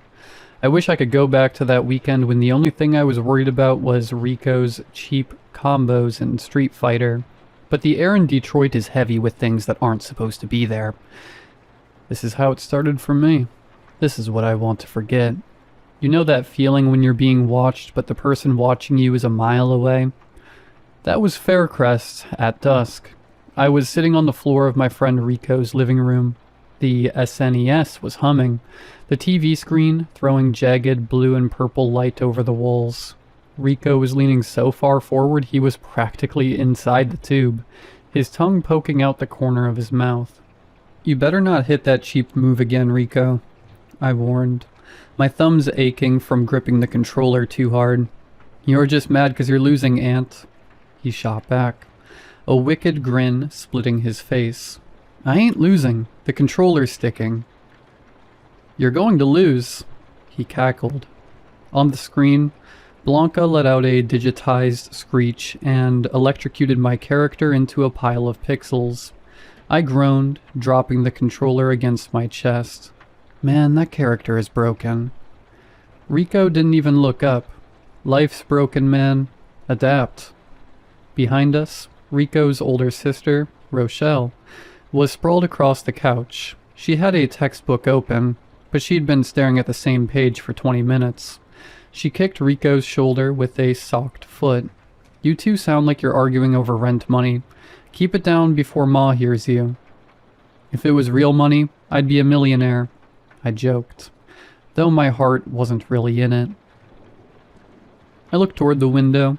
Outside, the sun was sinking, smearing a bruised orange light across the abandoned field next door. During the day, it was just a dump. Broken 40-ounce bottles, waist-high weeds, and the empty patches of dirt where the city had ripped out 3 houses years ago. But at night that field looked wider. It looked like it was stretching. The house was sitting right there on the edge of the property line, the one the city missed. It was a rotting, three-story Victorian that leaned to the left, like it was trying to whisper something to the house next to it. No one lived there. No one even tagged it with graffiti. Even the crackheads stayed clear. "Yo, Aunt," Rico said, snapping me out of it. "You're staying the whole weekend, right?" "Yeah," I said, pulling my eyes away from the dark window. "My mom said it's cool. She said Rochelle is scarier than most dudes anyway. So if your mom does have to leave for something, I'd be safe." Rochelle smirked, her eyes still on her book. Accurate. I've known Rico and Rochelle for what felt like forever. We went to the same school. Our moms were even friends, and they both have the same name, Michelle. The mood was perfect. Simple. The rattle of the box fan, the smell of fried chicken from down the block, and the low-frequency hum of the city. Then, the knock came. It wasn't a normal knock. It was hard, rhythmic, and confident, like whoever was out there was already stepping inside in their mind. Rochelle sighed, moving to the door. "Watch, it's the whole circus." She was right. Kim burst in first, loud and bright, followed by Tyson, who was already heading for the kitchen to see what was in the fridge. And finally Tasha. Tasha was the one who made me uneasy. She didn't walk into a room. She drifted. She stayed near the door, her eyes flicking to the corners of the ceiling before she looked at any of us. "Why y'all house always smell like food?" Kim asked, plopping down next to me and making the couch protest. "Because we eat, Kim. Try it sometime," Rochelle said, closing her book. The room filled with the kind of noise that usually makes you feel safe. Jokes, insults, the sound of Tyson raiding the sausage from the stove. But every time the streetlight outside flickered, the shadows in the hallway seemed to jump just a little too far. "Anybody want to hear something creepy?" Kim asked, her voice dropping an octave. Rico rolled his eyes. "Man, y'all always on that ghost stuff." Tyson walked back in, chewing on a piece of sausage link. He leaned against the doorframe, his shadow stretching halfway across the floor. "Depends. You want the fake stuff, or the stuff that actually happens on this block?" I looked at the window again. The abandoned house across the field seemed closer now, like it had moved a few inches while we weren't looking. "What's real creepy, Tyson?" I asked. Tyson didn't smile. He just stared at the dark glass of the window. "You ever hear of the pig lady?" The fan clicked. The TV buzzed. And for the first time that night, the house felt very, very cold. Tyson let the silence sit there, heavy and suffocating, until the only sound was the rhythmic clack, clack, clack of the box fan. "The pig lady," he finally repeated, his voice barely a whisper.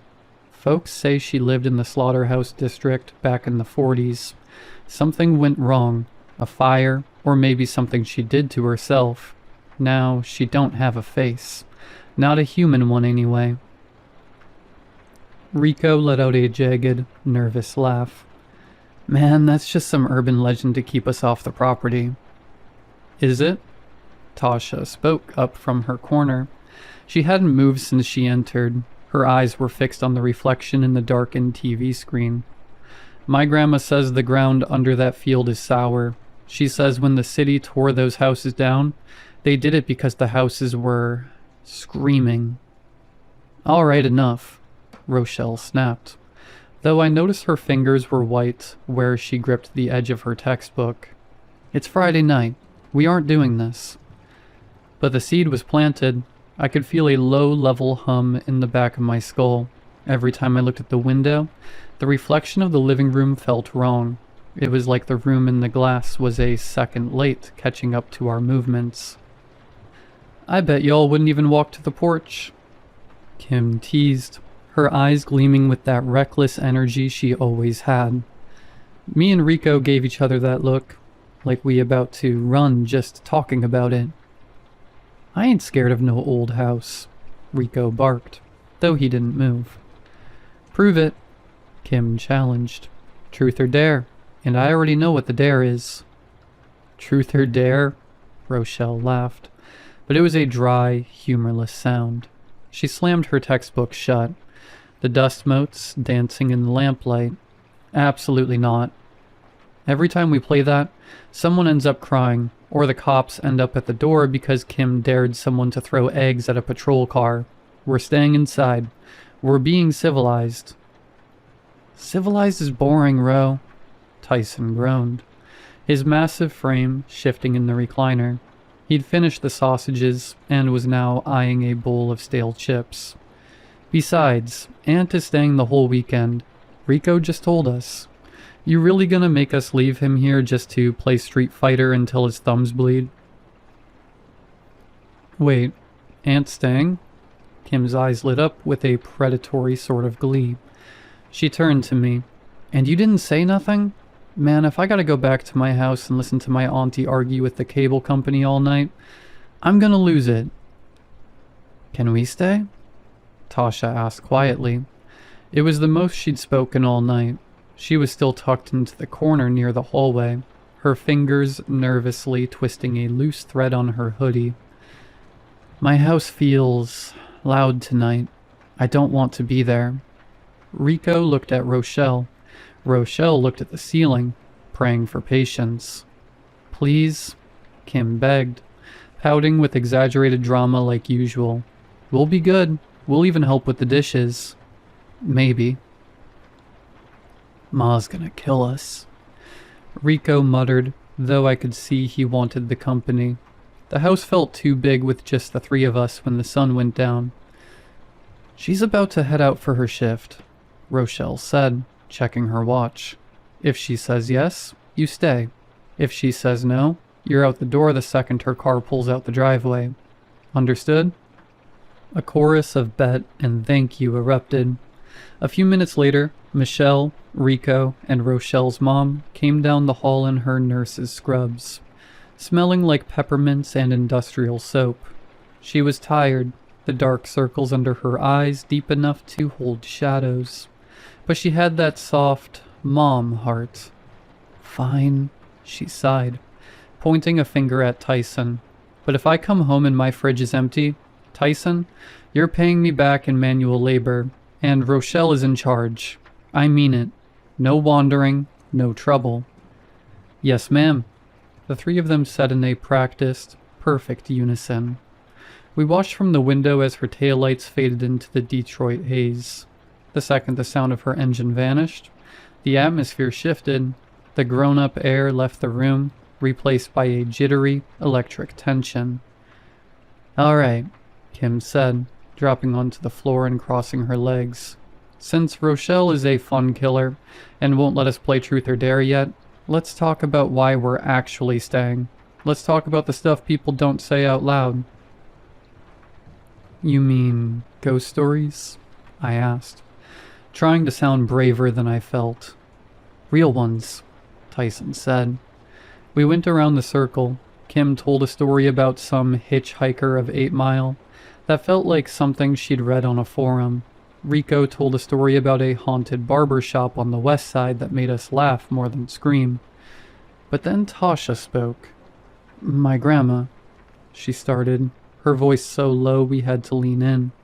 She says that before the city tore those 3 houses down across the field, there was someone who lived in the middle one.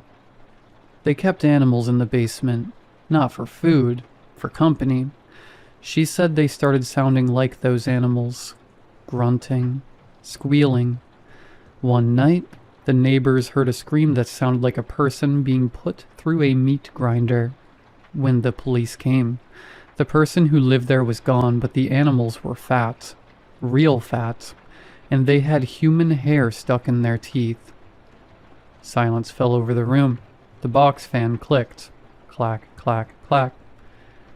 That's just a story, Tasha, Rico said, his voice cracking slightly. Then why did the city tear the houses down? Tasha asked. Nothing grows there, Rico. Not even the weeds look right.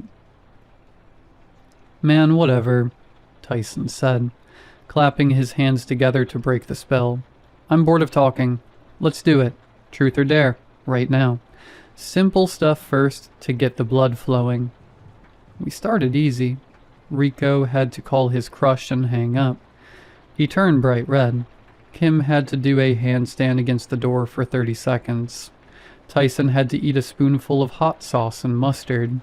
We were laughing, the dread from Tasha's story beginning to recede. Then Kim turned to me and Rico. Her smile wasn't friendly anymore. It was sharp.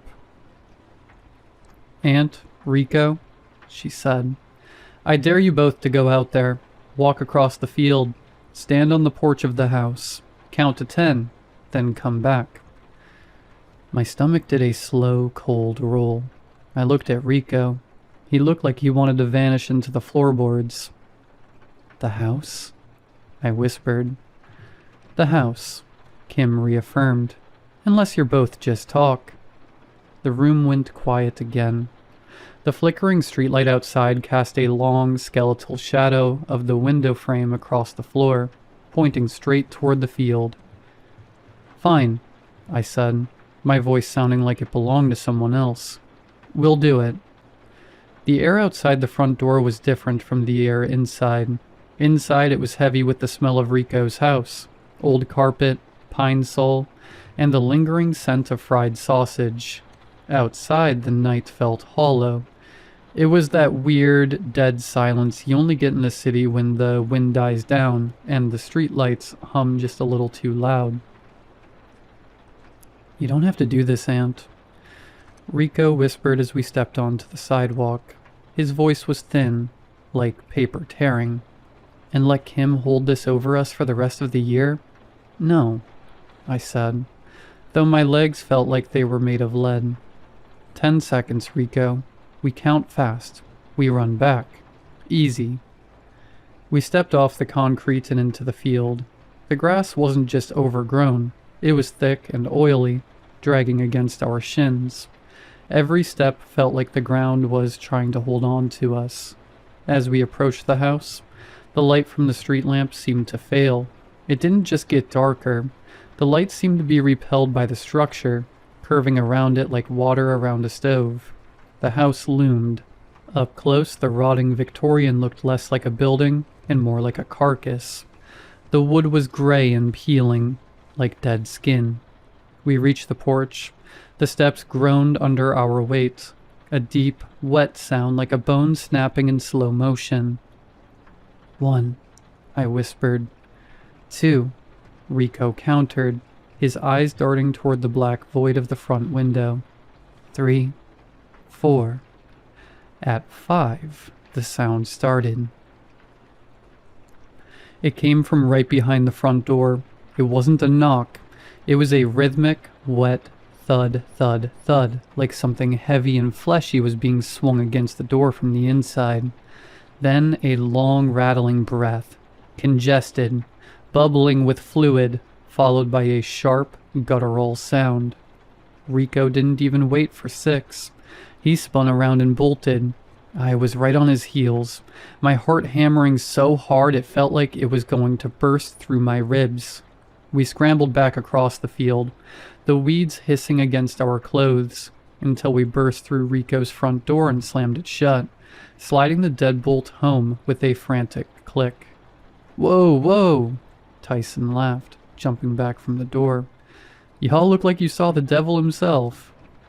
"Something was in there," Rico gasped, doubled over with his hands on his knees, his face the color of ash. "Something big. It hit the door. It sounded like an animal." Kim crossed her arms, a skeptical smirk on her face. "It was probably a stray dog or a squatter. You didn't even stay for the full 10 seconds. I was watching through the window. You hit that porch and turned tail in 5. "It wasn't a dog, Kim," I snapped, my hand still shaking. "I'm telling you, it was right there, right behind the wood."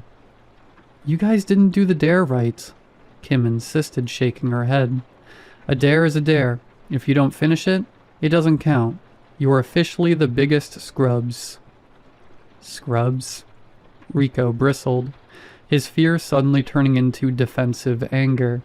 "We went out there. I didn't see you moving toward the door. You're sitting here acting tough behind a locked deadbolt. You're the chicken, Kim. You and Tyson and Tasha. I ain't no chicken, Tyson growled, standing up.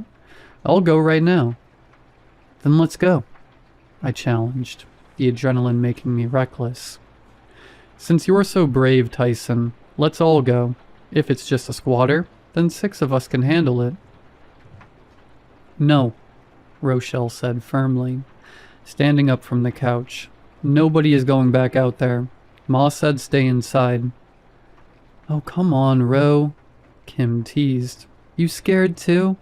The big, bad babysitter is afraid of an empty house? I'm not afraid. Rochelle narrowed her eyes. I'm being smart. You're being a scrub, Rico chimed in, emboldened by my side. A total scrub. Just admit you're terrified of a pile of old wood. The bickering went on for 10 minutes, the kind of circular, ego-driven arguing that only happens when you're trying to prove you aren't the weakest link. Eventually, the pressure shifted. The room felt smaller, the air tighter. Maybe it was the peer pressure, or maybe it was something pulling at us. But the decision was made. Fine, Rochelle snapped, grabbing her heavy flashlight from the kitchen drawer. 3 minutes. We go in, we stand in the foyer, we come back. That's it. Then we lock the door for the rest of the weekend, and I don't want to hear another word about that house. We walked out as a group this time, the 6 of us, shoulder to shoulder. As we crossed the field, the temperature dropped. Not a breeze, just a sudden, bone-deep chill. Tasha stopped at the edge of the dirt. I don't like this, she whispered, her eyes fixed on the upper windows. The house? It looks different from here. Like, it's taller. It's just the angle, Tasha. Stay close, Tyson said, though he was gripping her arm tighter than he needed to. As we stepped onto the porch, the smell hit us. It was a thick scent of old grease and copper. It smelled like a butcher shop that had been left in the sun. Rochelle pushed the front door. It didn't creak. It swung open silently, as if the hinges had been freshly oiled. The foyer was a cavern of shadows.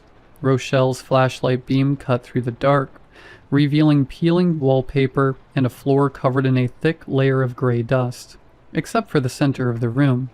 The dust there had been swept away, leaving a clean, circular patch. See? Kim whispered, her voice wavering despite her bravado. Nothing here, just an old creak. It came from above us. A slow, heavy footstep. Then another. Thud, thud, thud.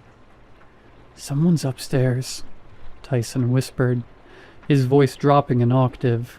I looked toward the back of the house. In the kitchen, I saw a shadow move. Not a person-shaped shadow. It was too wide, too low to the ground. It darted across the doorway and vanished. Did you see that? I asked, my throat dry. See what? Rico asked, but he was staring at the hallway mirror. Aunt, look at the mirror. The mirror was cracked, a jagged line splitting it in half. In the reflection, the hallway behind us wasn't empty. There were shapes, pale, blurred faces peeling out from the darkness of the dining room. But when I turned around, there was nothing but shadows. I feel sick, Tasha said, her breath hitching. The walls, they're vibrating. She was right. I put my hand against the foyer wall. It wasn't solid. It felt like it was pulsing, a slow, rhythmic throb that matched the heavy footsteps upstairs. Suddenly, the silence was shattered. Crash. A sound like 1,000 panes of glass shattering exploded from the basement. It was followed by a horrific, metallic screech, the sound of iron being twisted and torn apart. The entire house shuddered, the floorboards bucking under our feet. Get out, Tyson screamed. We didn't need to be told twice. We scrambled for the door, tumbling over each other in a blind panic. We didn't stop until we were back in Rico's living room, gasping for air, the sound of that basement crash still ringing in our ears like a physical bruise.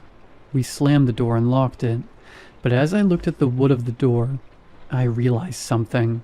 The thudding from earlier hadn't stopped. It was just quieter now. The living room felt different when we burst back in. It wasn't just that we were spooked. The space itself felt like it had been violated. The warmth was gone, replaced by a damp, stagnant chill that seemed to seep out of the vents. "Did you hear that? That wasn't no squatter," Rico yelled, his chest heaving. "That sound in the basement, that was metal, like someone was ripping the furnace out of the floor." Tyson slammed his back against the front door, his eyes wide. "I'm telling y'all, I saw something in the kitchen. It was too big to be a dog. It was like gray and slick." "Y'all are just tripping now," Kim snapped, though her hands were shoved deep into her pockets to hide the shaking. "Fear makes you see stuff. Adrenaline, man. We went in, we got scared, we ran. That's it. It's over." "It's not over," Tasha whispered, sitting on the very edge of the couch. "I can still feel it, like a ringing in my ears."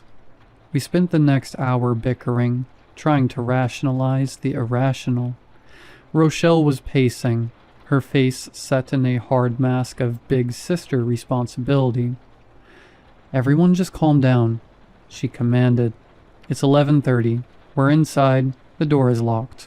We are fine." She walked over to the coffee table where she'd left her schoolwork. She paused, her brow furrowed. "Wait, where's my trig book?" "You probably left it in the kitchen," I said. "No, Aunt, I left it right here, on top of my notebook." The book was gone, not just moved. Gone. We checked under the couch, the kitchen table, even the bathroom. Nothing. It was like the house had simply swallowed it. Beep, beep, beep. We all jumped. The sound was coming from the kitchen. We scrambled in to find the microwave running. The timer was counting down from 99.99, and the turntable was spinning empty. "Who touched the microwave?" Rochelle demanded. "Nobody's been in here," Rico shouted, hitting the cancel button. The machine died, but the smell of burnt popcorn and old copper, the same smell from the house, wafted out of the vents.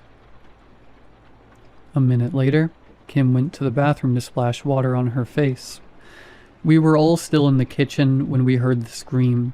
It wasn't a scary movie scream. It was a genuine, throat-tearing shriek of pure terror. We found her collapsed on the bathroom floor, pointing at the vanity mirror. "His face," she sobbed, clutching Rochelle's waist. "Tyson, I looked in the mirror, and Tyson was standing behind me, but he didn't have no eyes, just black holes and hair, long black hair coming out of his mouth." Tyson looked at his own reflection. He looked normal, terrified, but normal. "I'm right here, Kim. I didn't even leave the hallway."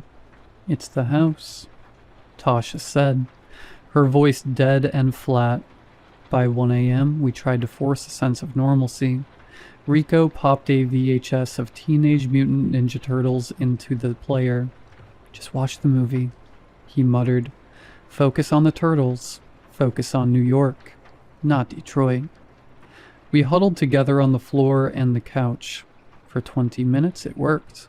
Michelangelo was making jokes about pizza, and we were actually starting to breathe again. Then the screen glitched. High voltage static tore across the image, turning the green of the turtles into a sickly, bruised purple. The audio slowed down, the voices dropping into a deep, demonic growl. The scene shifted. It wasn't New York anymore. It was a grainy, black and white shot of a basement. Rico's basement. I saw the stairs, the ones we had walked past 100 times. A figure was huddled in the corner, wrapped in a tattered floral dress. She was hunched over something, her back to the camera. Then she turned her head. It wasn't a face, it was a snout. Wet, pink, and twitching. The screen snapped back to the movie. Leonardo was swinging his katanas. Did y'all see that? I asked, my voice trembling. See what? Tyson asked, though he was gripping the armrest so hard his knuckles were white. It was just a tracking error. Old tape, Aunt. Just an old tape. Around 2:30 a.m., screams started outside. They were distant at first, echoing down the block. It sounded like someone being chased or maybe a drunk losing their mind. Just crackheads, Rico whispered, though he didn't sound convinced. Block is always loud on Fridays. But the screams didn't move past the house. They stayed right outside the window. And then they changed. They didn't sound like screams anymore. They sounded like someone trying to imitate a human voice. A high, mocking, "Help me, please help me," that ended in a wet, rhythmic snorting. We decided to sleep in a pack in the living room. Lights on, TV on mute. Sleep was a joke. I'd drift off for 10 minutes only to wake up because I felt something brushing against my hair. I'd look up and see a shape, a tall, hunched shadow, standing by the coat rack. But when I rubbed my eyes, it was just the coats. "Aunt," Rico whispered from the floor beside me. "Did you say my name?" "No, man." Someone whispered, "Rico," right in my ear, he said, his voice shaking. It sounded like my mom, but wrong, like she was talking through water. At 4 a.m., every light in the house, the lamps, the overheads, the porch light, snapped on at once. The glare was blinding. We all bolted upright, shielding our eyes. A second later, they all died. Complete, crushing darkness. "Rochelle?" I cried out. "I'm here," she gasped. "Nobody move." Then came the sound. Jiggle, jiggle, scrape. Someone was at the front door, not knocking. They were trying the handle, slow, deliberate. Then the sound of a key, or something like a key scraping against the lock. Scritch, scritch, scritch. Tyson grabbed a baseball bat from the corner and crept toward the door, his breath shaky. He looked through the peephole. He stayed there for a long time, frozen. "Tyson?" I whispered. "Who is it?" He backed away from the door, his face completely bloodless.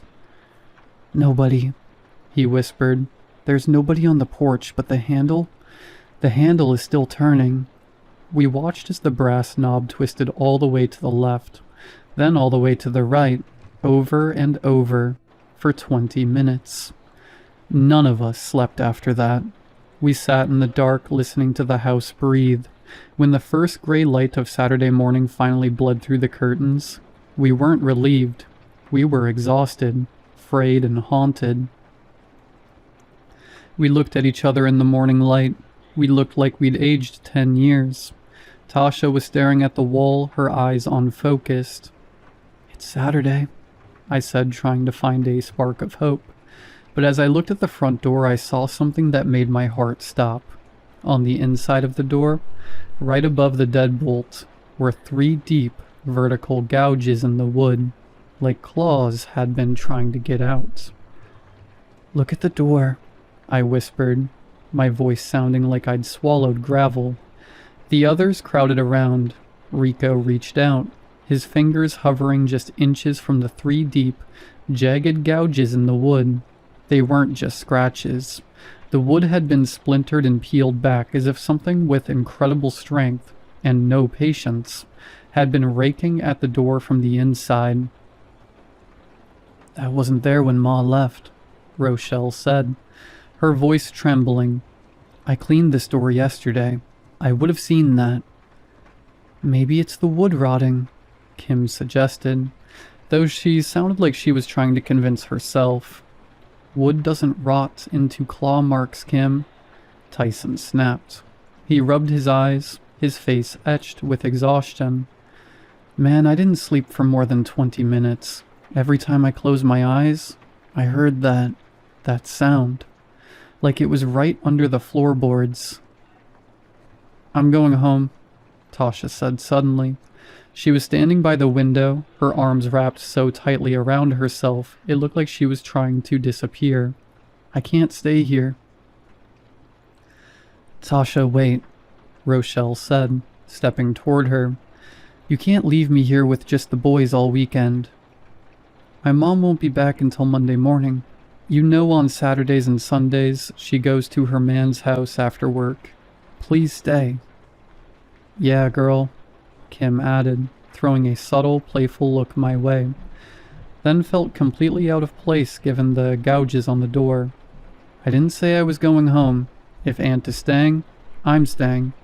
We just need to reset, get some fresh air, get away from this block for a minute. Tyson nodded, leaning his head against the wall. If Aunt is in, I'm in. Rico's mom already said it was cool. We just need to move around. I feel like I'm stagnant in here. Tasha looked at all of us, her gaze lingering on the field outside. She sighed, a long, defeated sound. Fine, I'll stay, but I need to get clothes, and my toothbrush. I can't stay in these clothes for 2 more days. Me too, Kim and Tyson said in unison. I'm starving, Rico groaned, his stomach letting out a loud growl. Let's hit the Coney Island down the street for breakfast. I got some money left. I can pay. We can pay, I added.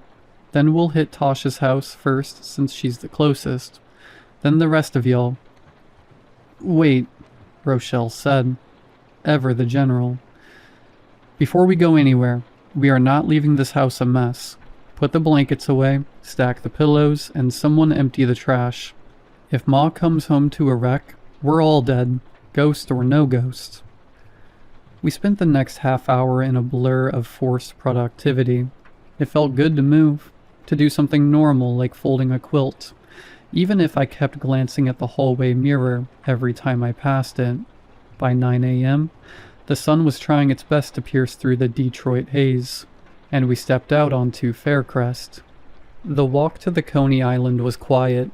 We passed the field, and I swear the house looked smaller in the daylight, shabbier, less imposing.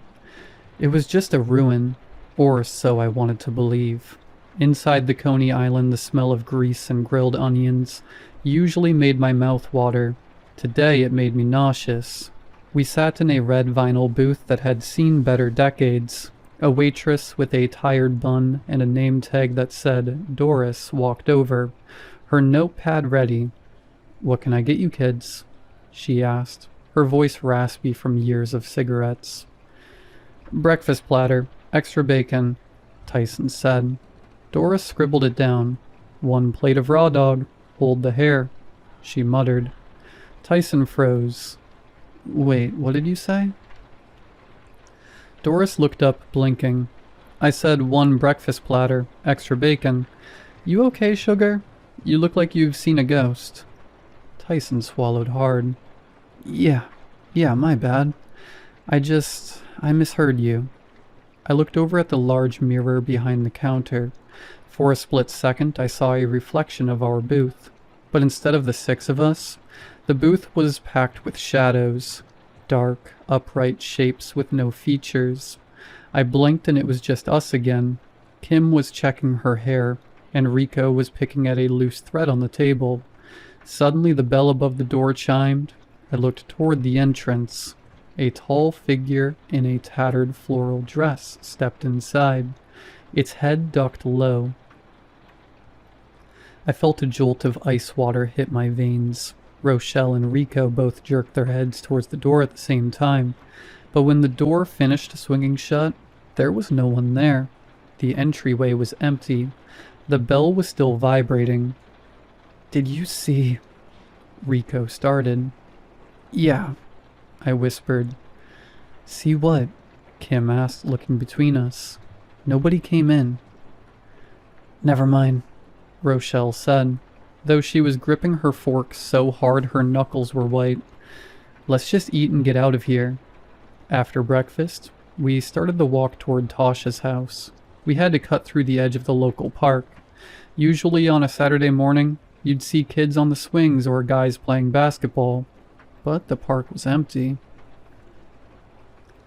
As we walked past the line of trees, I saw a shape in the distance. It was standing near the slide. It looked like a person, but the proportions were all wrong. The arms were too long, reaching down past its knees. It was hunched over, moving in a strange, jerky rhythm. "Look," I pointed. Tyson and Rico looked. The shape was there for a heartbeat, a dark blot against the rusted playground equipment. Then we all blinked and it was gone. Just the empty swing set, swaying slightly in a wind we couldn't feel. "We need to hurry," Tasha whispered, her pace quickening. "I don't want to be out here. I don't want to be anywhere." We kept moving, the sun feeling cold on our skin instead of giving off its normal warmth. A few hours have passed since we went with Kim and them to get their stuff. On the way back, we stopped at Wizard's Arcade. The arcade was a neon-soaked cathedral of bleeps, bloops, and the heavy scent of ozone and floor wax. For a while, the 90s vibe of the place actually worked. We dropped our bags of clothes by the prize counter and dove into the rows of cabinets. "Aunt, if you pick Ryu one more time, I'm unplugging the machine," Rico shouted over the roar of Marvel vs. Capcom. "You're trash with anybody else." "I'm a specialist, Rico. There's a difference," I shot back, slamming the buttons. "And don't talk to me about trash when you still can't beat the first boss in Metal Slug without using 5 continues." "Yo, move over," Tyson said, looming over us with a handful of quarters. "You're both scrubs. I'll run the winner." We were laughing, trash talking like the night before was just a bad dream. Kim was dominating a Dance Dance Revolution machine, her movements sharp and confident, while Rochelle and Tasha hovered near the air hockey table. For 2 hours, we were just kids again, but the arcade was sick.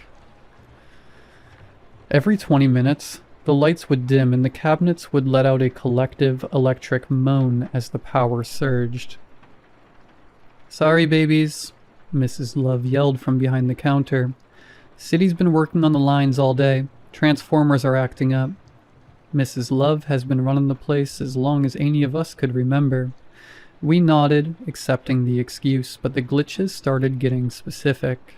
I was playing Mortal Kombat when the screen tore. Instead of Sub-Zero, the pixels bled into a grainy image of a face. Not a face, really, but a distorted mask of pink flesh with wet, black holes where eyes should be. I jumped back, but by the time the screen flickered again, the game was normal. "Did you hear that?" Tasha asked, walking over to us. She looked pale. "I was playing Pac-Man, and when I died, the speakers didn't make the womp womp sound. It sounded like someone screaming underwater." "It's just a crowded arcade, Tasha," Tyson said, though he was staring at a Dayton, USA machine that was showing a video of an empty, dark hallway instead of a racetrack. "All these machines are old as dirt. They're bound to act weird with the power surges." Around 6:30 p.m., the biggest surge yet hit. The arcade went pitch black for 5 full seconds. In that silence, the crowded room went dead quiet. No one moved. No one spoke. Then the lights hummed back to life and I looked out the front window. The streetlights were already on. The orange glow was reflecting off the sidewalk like pools of oil. "Time to go," Rochelle said, her voice leaving no room for argument. "We gotta get back before the neighborhood gets too rowdy." On the way back, we stopped at Ray's corner store. "Alright, who's going in?" I asked. "Ray's gonna have a heart attack if all 6 of us walk in there at once. He already thinks we're a gang just because we're wearing hoodies." "I'll go," Tyson said. "I need my red Faggo and some hot fries." "I'm going too," Kim said, grabbing Tyson's arm. "I need my chocolate. Aunt, what you want?" "Get me a lemon lime Gatorade and some barbecue chips," I said. Rico and the girls gave their orders, and we watched Tyson and Kim disappear inside. The four of us, Rochelle, me, Tasha, and Rico, waited on the sidewalk. The streetlights above us were buzzing with a high-pitched, angry hum, flickering in a way that made our shadows dance and stretch unnaturally. "Today is just off," Tasha whispered, looking up at the sky. "It's too quiet, even for a Saturday." "It's just the power stuff," Rochelle said, though she kept looking over her shoulder toward the field. "The whole grid is probably messed up. Hey, Aunt, when we get back, we finishing that Martin marathon?" "Man, forget Martin," Rico chimed in. "We gotta watch Tales from the Hood. It's a classic." Bang. A massive metallic crash echoed from the alleyway behind the store.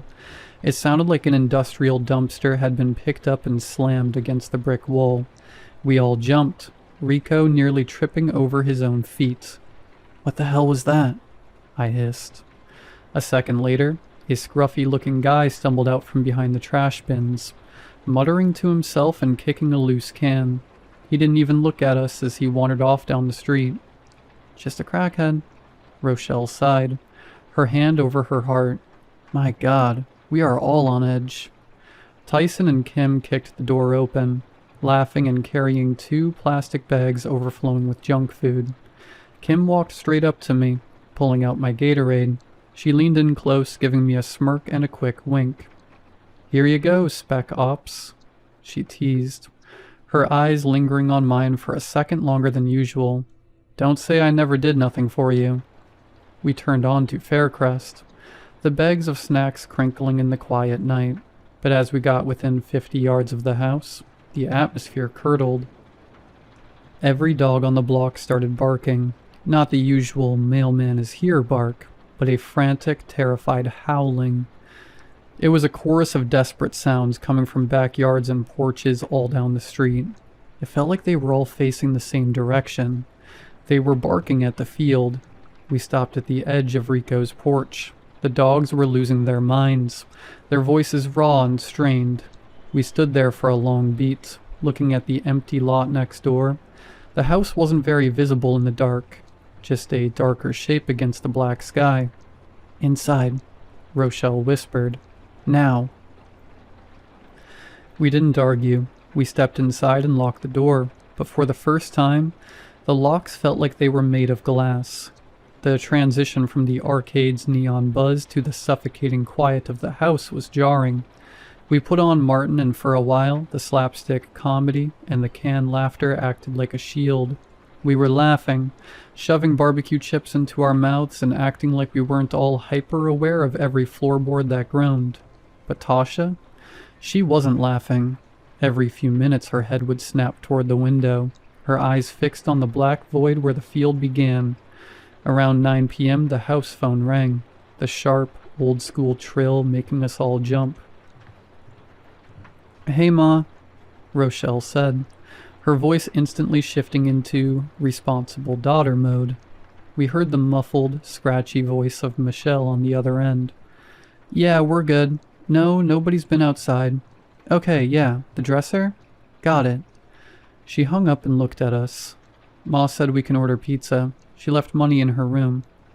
The argument over toppings was the most normal we had felt in 48 hours. Meat lovers versus pepperoni. Thin crust versus thick. It was a beautiful, mundane distraction. By 10 p.m. the pizza guy arrived. Rochelle paid him through a cracked door, her eyes scanning the dark porch before she snatched the boxes and slammed the bolt home. We swapped over to Tales from the Hood. The irony of watching a horror movie wasn't lost on us, but it felt like we leaned into the fear. Maybe it would stop sneaking up on us. Around 10:30 p.m., the sky finally broke. A low rumble of thunder vibrated the floorboards, followed by a torrential downpour that turned the windows into blurred, weeping sheets of glass. The lightning was sudden and violent. During one particularly bright flash, the light hit the TV screen just right. I saw a reflection in the glass, Someone standing right behind the couch. A tall, hunched shape with a thick, fleshy neck. I whipped my head around. Nothing but the wall and the coat rack. I looked at Rico. He wasn't watching the movie. He was staring at the window, his face illuminated by a jagged streak of lightning. "Aunt," he whispered, "I swear I just saw a light in the house, like a candle moving past the upstairs window."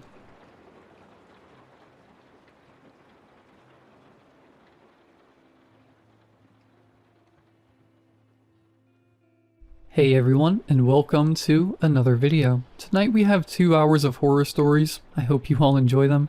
If you do, please be sure to drop a like rating. Let's see if we can reach 1,000 likes on this one. Dropping a like helps ensure more people see the content, but it also just lets me know I'm doing a good job. Subscribing if you are new is also very much appreciated, as I post content just like this all of the time. And Halloween is coming up, so there should be some especially good horror stories coming up. Also really quick, just wanted to say thank you all so much for 125,000 subscribers. That was my 2025 goal, and I'm really excited to see that we hit it. We gained like 5,000 subs in the past couple months, and I just wanted to say thank you. So, again, thank you all so much. Anyways, sit back, do whatever it is that you do to relax, enjoy the horror stories right after the ad break after this intro. There will not be any more ad breaks after that one. And as always, I hope you all have a great night. When I was a kid, my mom kept a heavy leather photo album on the coffee table. Thick black pages, plastic sleeves, Polaroids tucked between brittle corners. I used to flip through it when she was cooking or when I was supposed to be doing homework. Back then, I thought of it as proof that our family was normal. Birthdays, Christmas mornings, summer trips to the lake, mundane and ordinary, but comforting. I didn't notice him at first. Why would I? When you're 7 years old, you don't scan every photo like a detective. You look for your face, your siblings, the dog. But years later, when I was visiting home after college, I picked the book up again. Nostalgia, I guess. That's when I saw him. He's in every photo, not in a way that jumps out immediately. Sometimes he's in the background, leaning against a tree. Other times he's at the edge of the frame, blurred by motion. Once, he's sitting 2 rows back at my 5th birthday party, in the McDonald's Play Place seating area, staring directly into the camera. The strange thing is, I didn't know him. My parents didn't know him. Nobody in the family knew him. I asked my mom, laughing at first, flipping the album around to show her. "Who's this guy? He's everywhere. Look, he's behind Aunt Claire in the Christmas photo, then again at the lake, and here at the carnival." She took the book from me. Her fingers froze on the page. "That's just some stranger," she said finally, snapping the cover shut. "You know how people wander into pictures. He's probably just a coincidence." But her tone wasn't casual. She put the album back on the shelf and didn't let me look at it again that night. I couldn't stop thinking about it, though. I lay in my childhood bedroom, staring at the ceiling, trying to reconstruct the photos in my head. He wasn't family. He wasn't a friend. He didn't even seem to age. His hair was always the same length, the same style. His clothes never really changed. The more I thought about it, the more I realized he wasn't just in the background. He was looking, always at the camera, always at us. And now I can't shake the thought. If he's in every picture, then he was there, at every moment, every holiday, every trip, every birthday, standing close enough to be caught on film. Which means he was always near us, watching. The next morning I brought it up again. Over coffee I said, "Mom, seriously, who was that guy in the photos? You knew everyone else at those parties, the neighbors, family friends. Why didn't anyone ever mention him?" She didn't look at me. She stirred her cup with this slow, deliberate rhythm, like she was buying herself time. Finally she said, You're overthinking it. It's just someone passing through. People photobomb all the time. But her voice cracked when she said photobomb. I knew better than to push. My mom has that way of shutting a conversation down, pressing her lips together so tight you can hear the finality in it. Still, when she left for work, I went back to the bookshelf and pulled out the album. I sat cross-legged on the floor, turning pages carefully, like the paper might disintegrate in my hands. There he was, always there. Christmas '94, behind the tree, only half his face visible in the branches. Family reunion '97, across the picnic field, sitting alone on a bench. My high school graduation, dead center in the bleachers, eyes locked on the camera. It wasn't just that he was in the photos, it was that he didn't change. The same dark jacket, the same haircut, the same posture, straight-backed, hands clasped loosely in front. My uncle had gone from full head of hair to bald. My cousins had grown taller, acne giving way to clearer skin. Even the dog had aged, but not him. I tried to be logical. Maybe it was some old family friend, someone I just didn't remember. Maybe Mom was embarrassed, or there had been a falling out. That would explain the secrecy, the tone in her voice. But it didn't explain the lack of aging. I decided to test it. I pulled out one of the Polaroids from its sleeve. My 7th birthday. I took a magnifying glass from the drawer and studied the man in the background. The resolution was grainy, colors faded, but his expression was clear. Neutral. Almost pleasant. His eyes, though? His eyes seemed too sharp for the cheap film. I compared it to the photo from my high school graduation. Same eyes, same expression. The only thing that changed was how much closer he was. At that birthday, he was near the back wall of the play place. At graduation, he was right there in the middle of the crowd. Closer. That word stuck in my head all night. When I called my dad about it, hoping he'd laugh and give me some old forgotten story, he got quiet instead. Then he asked me to stop asking questions. His exact words were, "Don't dig into it. Let it go. For your own good." That's when I knew it wasn't a coincidence. And that's when I decided I had to know. So I scanned the photos, every single one that had him in it. Then I uploaded them to a facial recognition site, one of those free trial tools.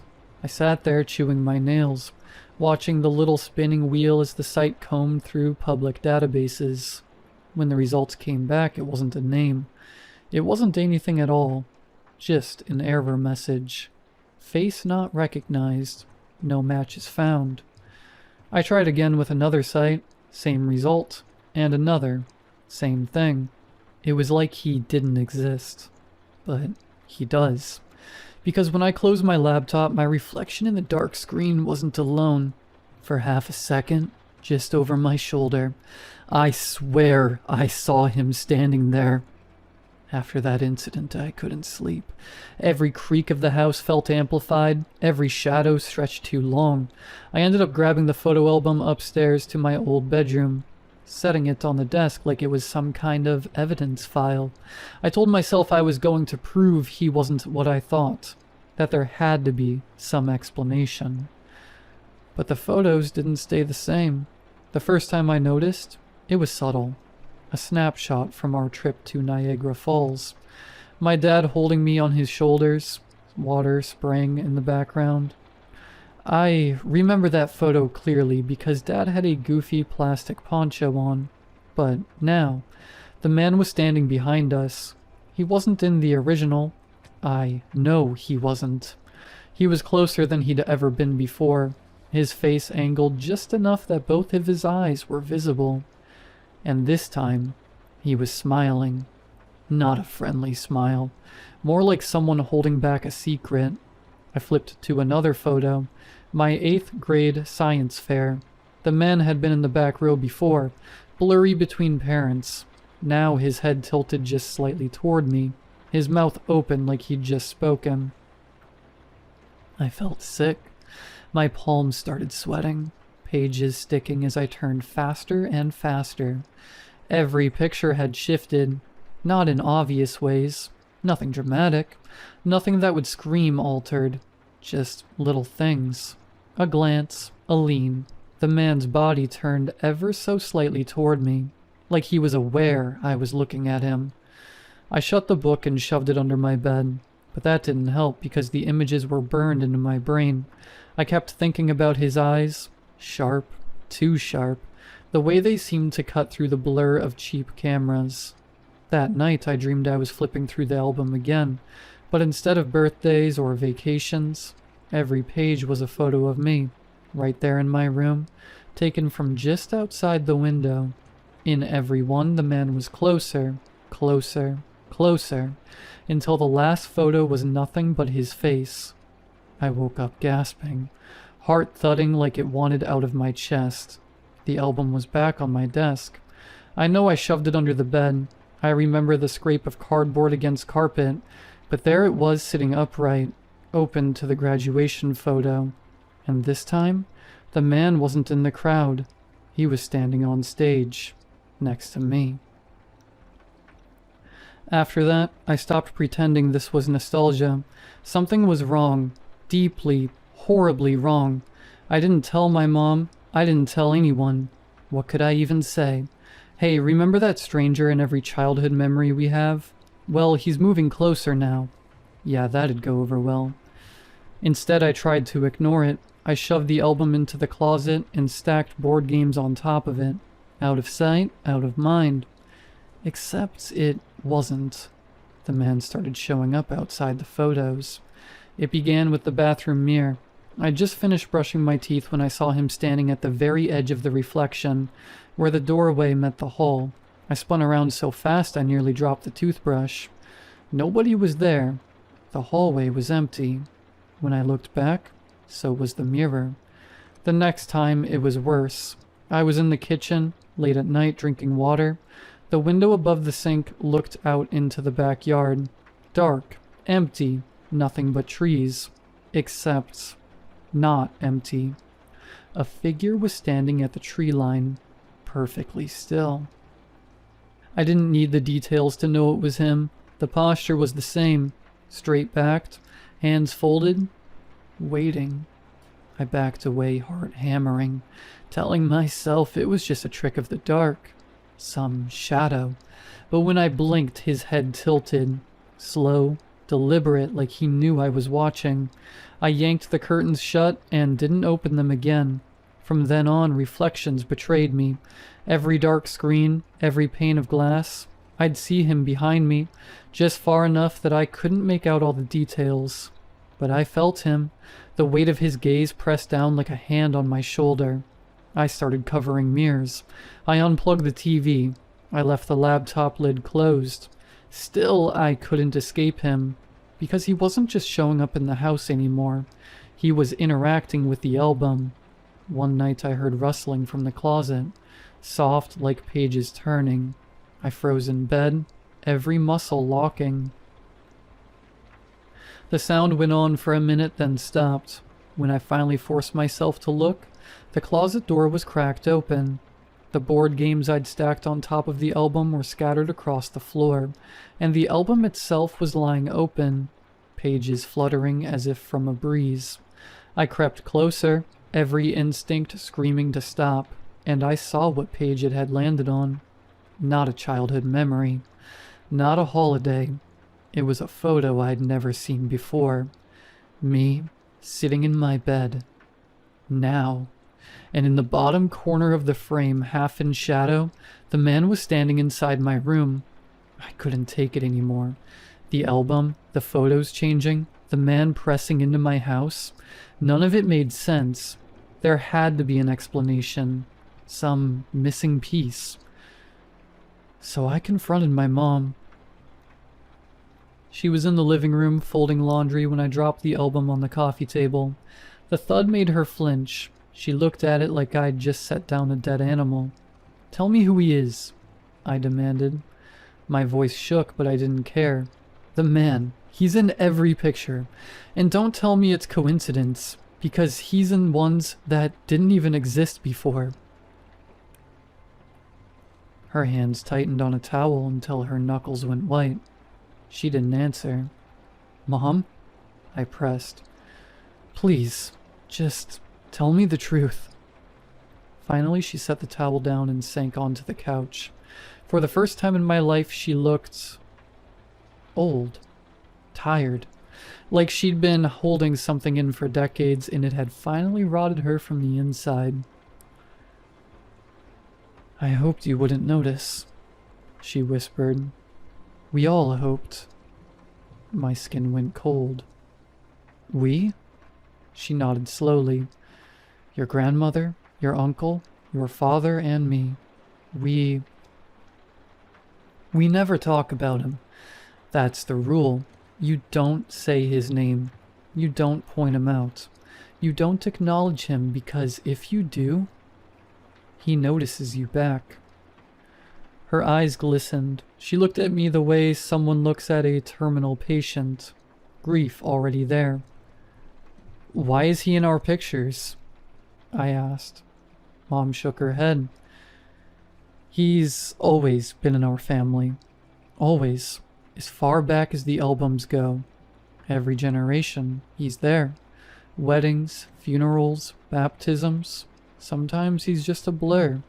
Sometimes he's closer. She covered her mouth like she regretted saying that much. I leaned forward. What does he want? Her hand dropped into her lap. She didn't answer. Mom? My voice cracked. What does he want? She whispered it so faintly I almost didn't hear. He chooses. I felt sick. Chooses what? Her eyes darted to the album. Who stays? Who doesn't? My stomach turned. Suddenly, pieces clicked together that I'd never questioned before. My cousin Danny, who disappeared when I was 10. The way relatives never talk about him. The empty chair at holidays nobody mentioned.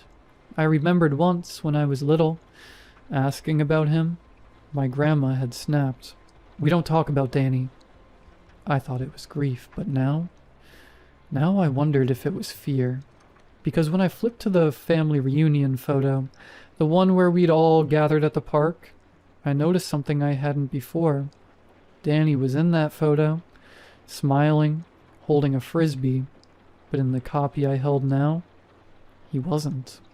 The man was standing in his place. I couldn't breathe. Danny wasn't in the photo anymore. Just gone. Erased like he'd never existed. And the man, standing where he'd been, looked sharper than ever, clearer than anyone else in the picture. I slammed the album shut and backed away. Mom, we can't just ignore this. He's here. He's here. She wouldn't look at me. The more you fight, the faster it happens. You've already seen too much. What happens? Her eyes filled with tears. She shook her head. I'm so sorry, sweetheart. That's when I heard it. A click. The unmistakable sound of a camera shutter. Faint, coming from somewhere inside the house. I froze. Did you hear that? Mom's face crumpled. He's already chosen. I spun toward the sound. The hallway was empty, shadows stretching long. My pulse roared in my ears as I crept toward the bedroom. The album was waiting for me on the desk. Open, pages fluttering though there was no breeze. Another click. I looked down. There on the fresh page was a new Polaroid. Still developing. The chemical haze fading into an image. Me, standing in the hallway. Right now. Behind me in the photo, the man was closer than ever. Not blurred, not distant. His hand was outstretched, almost touching my shoulder. Click. Another Polaroid slid onto the page by itself. This one showed me staring at the photo I was holding, my own face pale, horrified, and behind me, no longer reaching, he was gripping my shoulder. I dropped the book and stumbled back, heart slamming against my ribs. The lights flickered, and then the mirror across the room began to ripple, not like glass breaking, like water, like something was pressing through. A hand emerged first, pale, thin, fingers too long. They pressed against the glass, then curled around the frame. I couldn't move.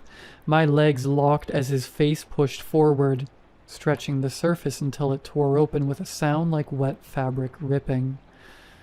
He stepped through. He was exactly as he appeared in every photo. Dark jacket, neat hair, expression calm. Only now he was inches away. "Why?" I choked out. My voice sounded tiny, useless. He tilted his head, studying me with those sharp, unblinking eyes, and then slowly, deliberately, he raised the old camera hanging from his neck. Click. The flash blinded me. For a second I saw nothing, just white. When my vision cleared, I wasn't in my room anymore. I was in the photo album. I could see my mom standing over the book, crying. I could see my own face, frozen mid-scream, trapped behind the glossy surface. And behind me, already stepping into the frame, was the man. Closer. Always. Getting closer.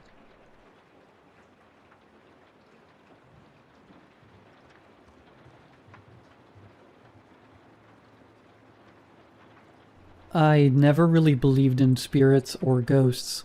Dumb cowards is the nickname I gave to horror-obsessed people, and as the world does with dumb people, I exploited them. It was a simple plan, really. Just a camera, a cursed-looking doll, and a few strings to fake a paranormal video. My product was an instant hit. People bought my haunted dolls for thousands of dollars.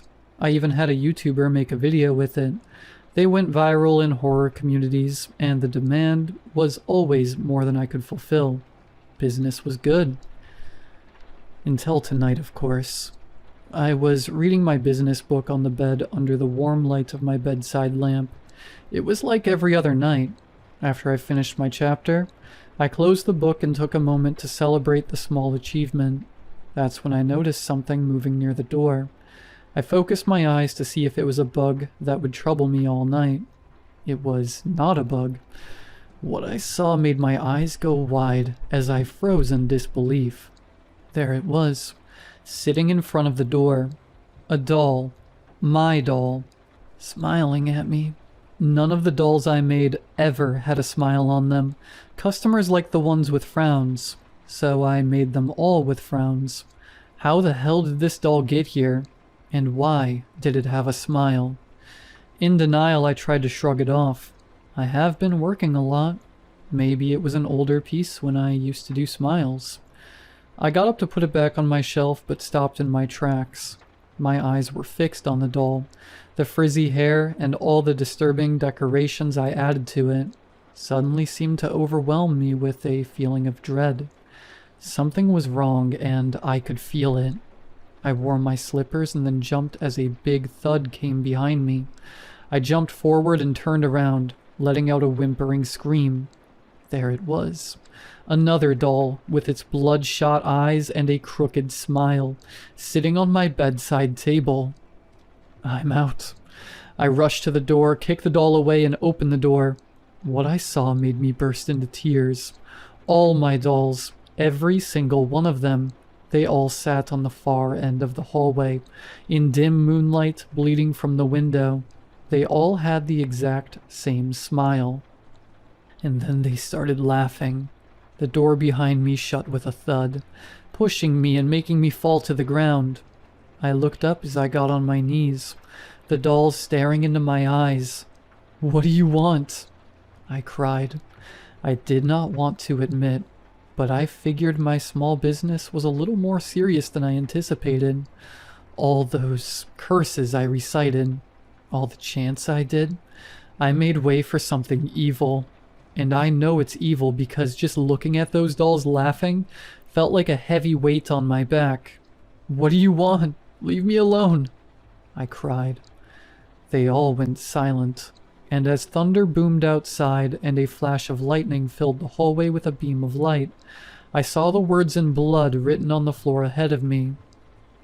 Thank you. The door behind me opened slowly with a creak. Not knowing what to do, I just crawled back inside my room and shut the door close. The dolls in my room were gone. I waited all night in my room. My tears ran out. When the clock hit 6 a.m., I opened the door slightly, half expecting the dolls to jump and attack me. But all I saw was an empty hallway. Slower than a snail, I crawled inch by inch on all fours to my doll shelf. It was empty. They were all gone. They thanked me, and they left.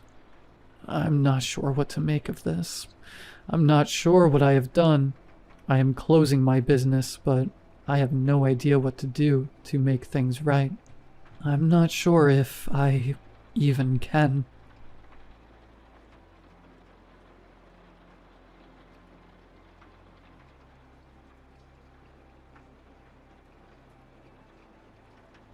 My grandfather froze to death on the kitchen floor in the middle of summer, and I'm the only person who knows what happened.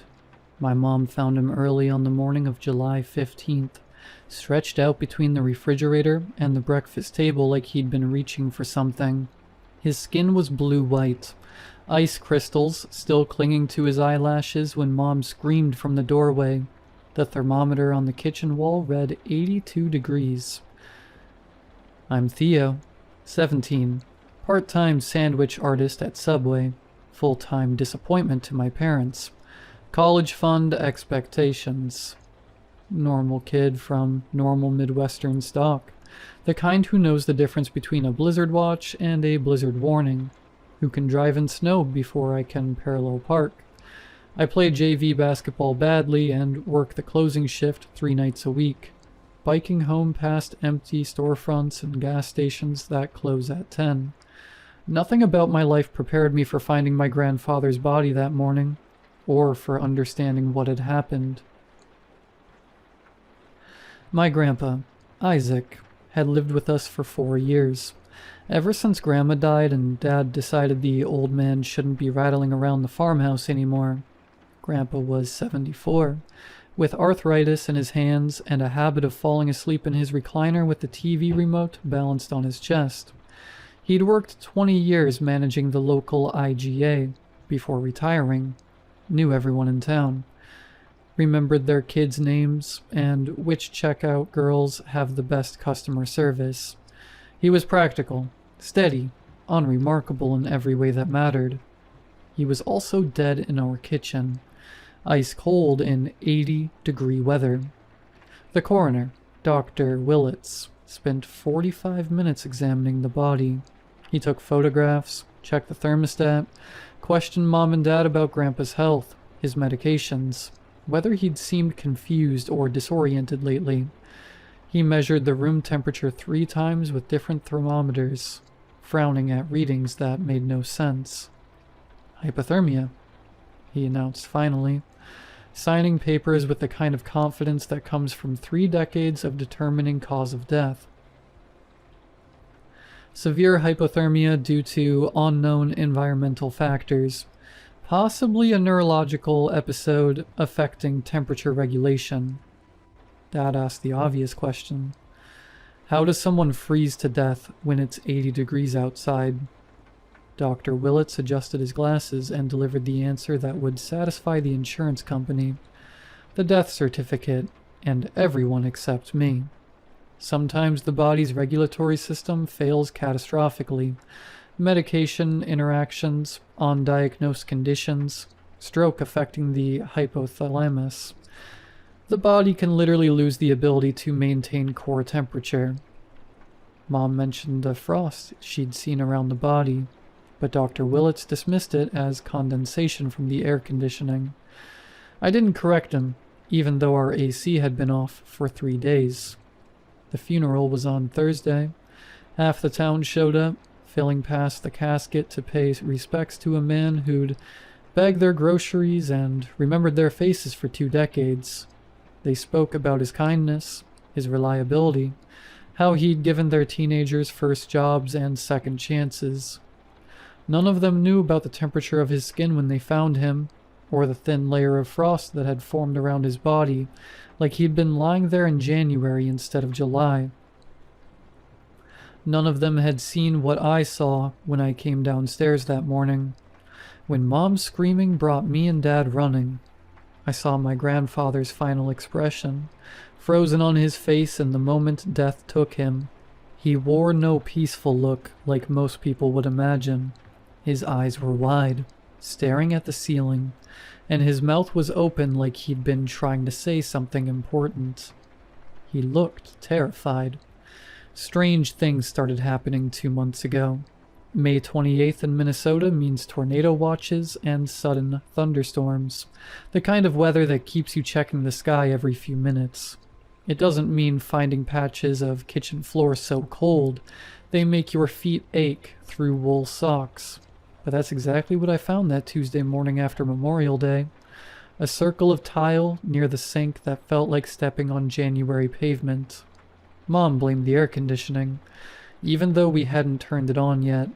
Dad checked the basement for broken pipes, crawling around with a flashlight and muttering about foundation settling. The cold spot vanished by Thursday, but another one appeared in the hallway upstairs, then another in the living room by the weekend. "Old house to settle," Dad said when I mentioned it. "Foundation shifts, creates drafts you wouldn't expect." Our house was built in 1987. It wasn't exactly old by anyone's standard. Dad liked cheap explanations that didn't require calling repair services. I pressed my palm against the frigid patch of living room carpet, watching my breath form small clouds in the 70-degree air. When I called Mom over to feel it, her hand passed through the cold like it wasn't there. "Feels normal to me, honey," she said, giving me that concerned look parents get when they think you're coming down with something. But I could see the frost forming on the carpet fibers where my breath hit them. The winter winds started a week later. I'd be watching TV or doing homework, and suddenly smell snow in the air. That sharp, clean scent that comes from a blizzard. The smell would drift through rooms like invisible smoke, carrying whispers I could almost understand. Once I followed the scent upstairs to Grandpa's room, where he was sitting on his bed looking at old photo albums, his face pale and distracted. "You smell that?" I asked him. He looked up from a picture of him and Grandma at some company picnic. His hands were shaking as he closed the album. "Smell what?"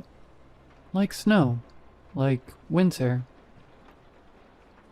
"It's May, Theo," but his voice cracked when he said it, and I noticed he was wearing a sweater despite the warm afternoon.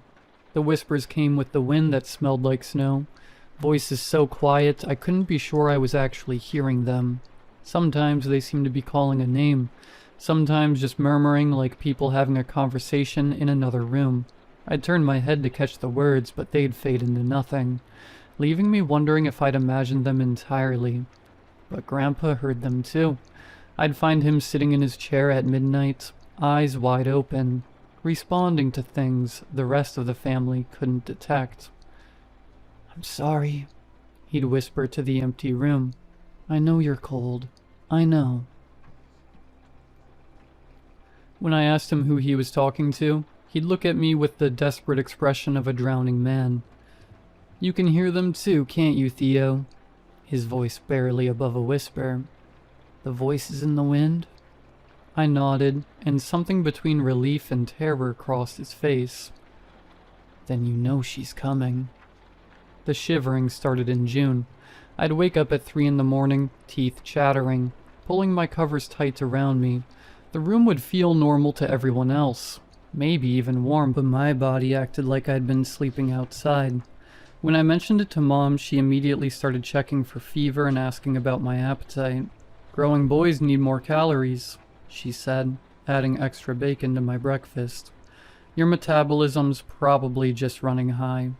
She couldn't see the frost forming on my bedroom windows while the thermostat read 75 degrees. Grandpa started acting strange around the same time, but this was different from the whispers. This was paranoia. He began looking over his shoulder when we watched TV together, checking the locks on doors that nobody ever used. During dinner, he'd pause mid-sentence and listen to sounds the rest of us couldn't hear, his fork halfway to his mouth, eyes darting toward the kitchen doorway. "Nothing there," he'd mutter, when I followed his gaze. "Just tired." But tired people don't spend 20 minutes staring at the same photograph, and they don't whisper apologies to themselves while they think no one's listening. I started finding him with those photo albums more often, usually the ones from his working years at the IGA. He'd flip through pages slowly, his fingers tracing faces I didn't recognize, his lips moving in silent conversation. One afternoon in late June, I found him in the kitchen at 2 in the morning, still in his pajamas, staring at the spot where his body would be found 3 weeks later. The linoleum around his bare feet was covered in frost that sparkled under the overhead light. "Grandpa?" He turned toward me, but his eyes took a moment to focus, like he was seeing me from across a great distance. When he exhaled, his breath formed a small cloud between us. "She's coming," he said quietly. "She's been walking through the snow for 27 years, and now she's almost here." "Who's coming?" "I should have stopped. I should have helped her." His voice was barely audible. "But she was so cruel, Theo. So very, very cruel." I asked him what he meant, who he was talking about, but he just shook his head and shuffled back to his room, leaving wet footprints on the kitchen floor that steamed in the warm air. Everything came together the night I saw her. It was July 4th, just past midnight. Fireworks had been going off all evening, late celebrations from people who'd bought too many bottle rockets and didn't want to waste them. I was lying in bed, listening to the occasional pop and crackle from somewhere across town, when the temperature in my room dropped 20 degrees in the span of a heartbeat. I sat up, pulling my sheet around me, and saw her floating 3 feet above the hallway carpet. She was translucent, like looking through ice, but I could make out her basic shape, a woman in what might have been a winter coat, her hair hanging in frozen strands around her face. Snow clung to her shoulders and sleeves, never melting, never falling.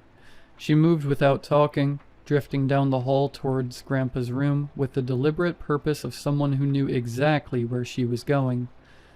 I couldn't move, couldn't breathe, couldn't do anything but watch as she passed my doorway, leaving a trail of frost on the walls where she'd been. The air around her shimmered with cold, and I could hear the sound winter makes, that particular silence that comes with heavy snow, broken only by the soft whisper of ice crystals forming. She turned her head toward me as she passed, and for just a moment I saw her face clearly. Her eyes were the color of winter sky, pale and empty and cold enough to freeze blood. Her mouth was open in an expression that might have been speaking, but no sound came out. Just that patient, terrible silence. When she reached Grandpa's door, she didn't open it. She simply passed through the wood like it was made of mist. I stayed in bed until morning, wrapped in every blanket I owned, listening to the one-sided conversation that drifted through the walls. Grandpa's voice apologizing over and over to someone who answered only with the sound of wind through bare trees. By the time the sun came up, the temperature had returned to normal, but I found a single perfect snowflake on my windowsill, refusing to melt despite the July heat. I knew then that my grandfather was going to die, and that I was the only one who could understand why. My grandfather told me the worst thing he'd ever done. It was July 13th, 2 days before we found him dead on the kitchen floor. He'd spent the morning pacing between his bedroom and the kitchen, muttering under his breath and checking door locks that were already secure. The house felt like a meat locker, despite the air conditioning being off, but only Grandpa and I seemed to notice.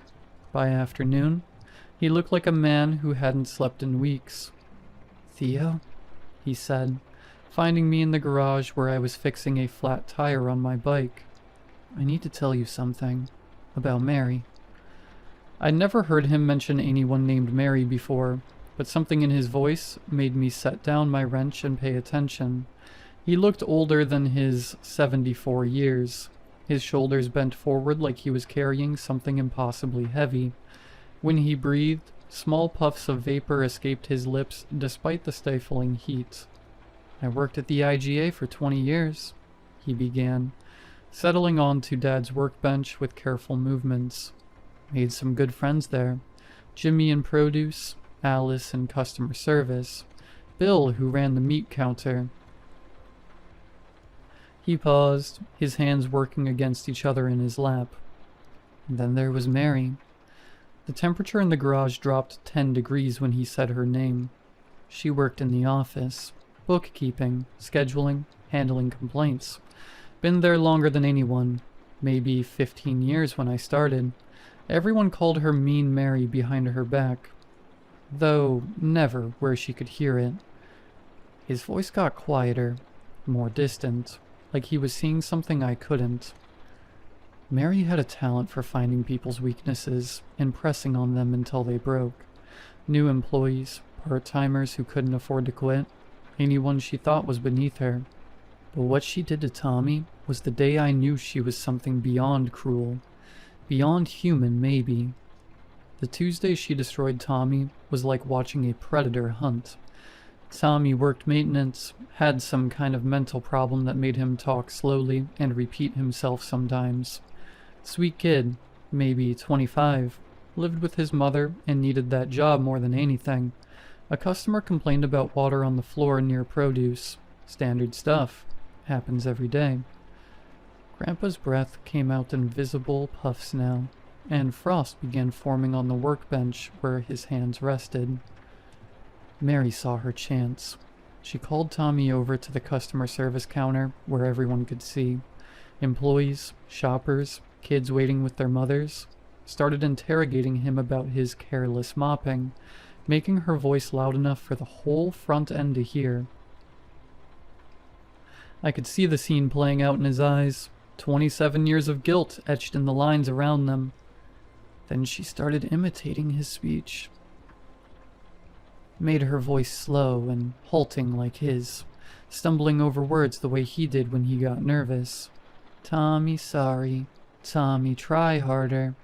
She kept getting louder, drawing more people over to watch this grown man being humiliated like a child.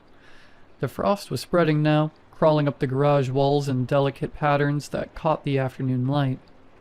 Tommy just stood there holding his mop, tears streaming down his face. He didn't understand why everyone was laughing. Mary wasn't done.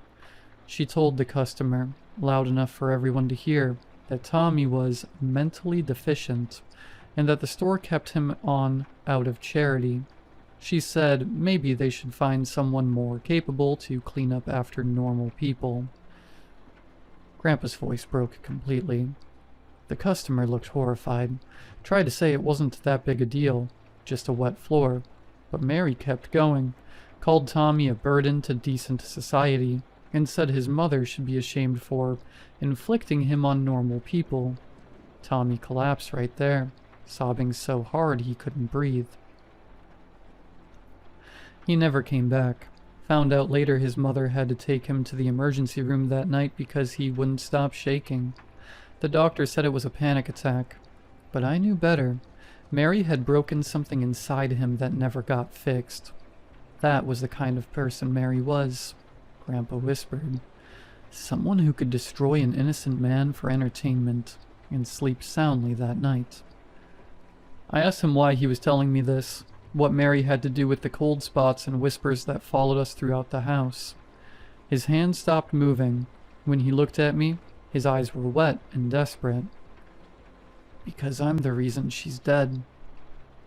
The story came out slowly, like he was pulling each word from somewhere deep and painful.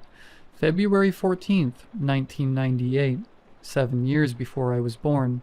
A blizzard had moved in faster than predicted, dropping 19 inches of snow in 6 hours, and creating whiteout conditions across 3 counties. Store management made the call to close early, 2 in the afternoon instead of 9 at night. Everyone was anxious to get home before the roads became completely impassable. Mary had left first, as she always did. She lived alone in a rented house on the other side of town, and drove an old Buick that wasn't reliable in the best conditions, let alone in a blizzard. Grandpa stayed another hour, helping to secure the store and making sure all the coolers and freezers were properly sealed in case they lost power. By the time he left, the snow was falling so hard he could barely see his truck in the parking lot. "I took County Road 47, he said. "It was faster, and your grandmother was waiting with dinner. I'd driven that road 1,000 times. His voice got quieter, forcing me to lean closer to him. I saw her headlights first, flashing on and off, like someone signaling for help. The Buick was nose first in a snowbank, maybe 15 yards off the road. As he got closer, he could see Mary standing beside her car, waving her arms frantically. Even through the snow and wind, he could tell she was in trouble. I pulled over, he said, sat there with my engine running, looking at her through my windshield. She was walking toward me, stumbling through knee-deep snow. The garage was freezing now, cold enough that I could see my own breath mixing with his in the space between us. I thought about Tommy crying while everyone laughed, about the way she'd call him deficient, a burden. I thought about the kind of person who could destroy someone like Tommy and sleep soundly that night. His hands were shaking now, from the cold or emotions I couldn't tell. She reached my truck, started pounding on the passenger window with her fists, screaming something I couldn't hear over the wind. Her face was pressed against the glass, and I could see the terror in her eyes. She knew she was going to die out there if no one helped her. He paused, his breath coming in short, sharp puffs that crystallized in the air. I put the truck in drive and kept going. The words hung between us like icicles. She ran after me for maybe 20 yards, waving and screaming. I watched in my rearview mirror until the snow swallowed her up. Then I drove home and told your grandmother I'd taken the main route because it was safer. They didn't find Mary's body until March, when the snow finally melted enough for a farmer to spot something that didn't belong in his field. She'd made it almost a mile from her car before the cold took her, found frozen in a drainage ditch, with her arms wrapped around herself, still wearing the same winter coat I'd seen floating through our hallway. I killed her, Grandpa whispered, and I've been living with that for 27 years. The frost had covered every surface in the garage now, turning our breath into clouds, and making the metal tools ring like bells when the expanding ice shifted them. She's been walking through that blizzard ever since, he said, walking through the snow and the cold, getting closer every year. And now, she's found me. I asked him why he was telling me this now, after keeping it a secret for so long. He looked toward the house, where shadows were beginning to gather in the windows as evening approached. Because she's here, Theo. She's been in my room every night for a week, standing at the foot of my bed, dripping snow melt on the carpet. She doesn't say anything, just watches me with those frozen eyes. His voice dropped to almost nothing, and I think you're the only one who can see her too. The air conditioner stayed off for the last 2 days of my grandfather's life. After his confession in the garage, he became obsessed with heat. Every time someone turned on the AC to combat the mid-80s weather, he'd shut it off within minutes, his hands shaking as he adjusted the thermostat. "Can't stand the cold air," he'd mutter, pulling on another sweater despite the sweltering house. When Dad complained about the temperature, Grandpa begged. "Just keep it off," he pleaded. "Please." The whispers were constant now. Where before I'd barely been able to make out voices on the wind, now I could hear words clearly. "Left me so cold." They drifted through the house like smoke, always in Mary's voice, though I'd never heard her speak when she was alive. Mom and Dad noticed Grandpa's behavior, but attributed it to grief or maybe early dementia. They scheduled a doctor's appointment for the following week and talked in hushed voices about assisted living facilities and medication adjustments. They couldn't see the frost forming on windows despite the 80-degree indoor temperature. They couldn't see the way their breath became visible whenever they stood too close to Grandpa's usual spots. When I pressed Mom's hand against a wall covered in ice, her fingers passed through it like it wasn't there. "Don't you feel that?" I asked desperately. "Feel what, honey?" She looked at me with growing concern. "Are you feeling all right?"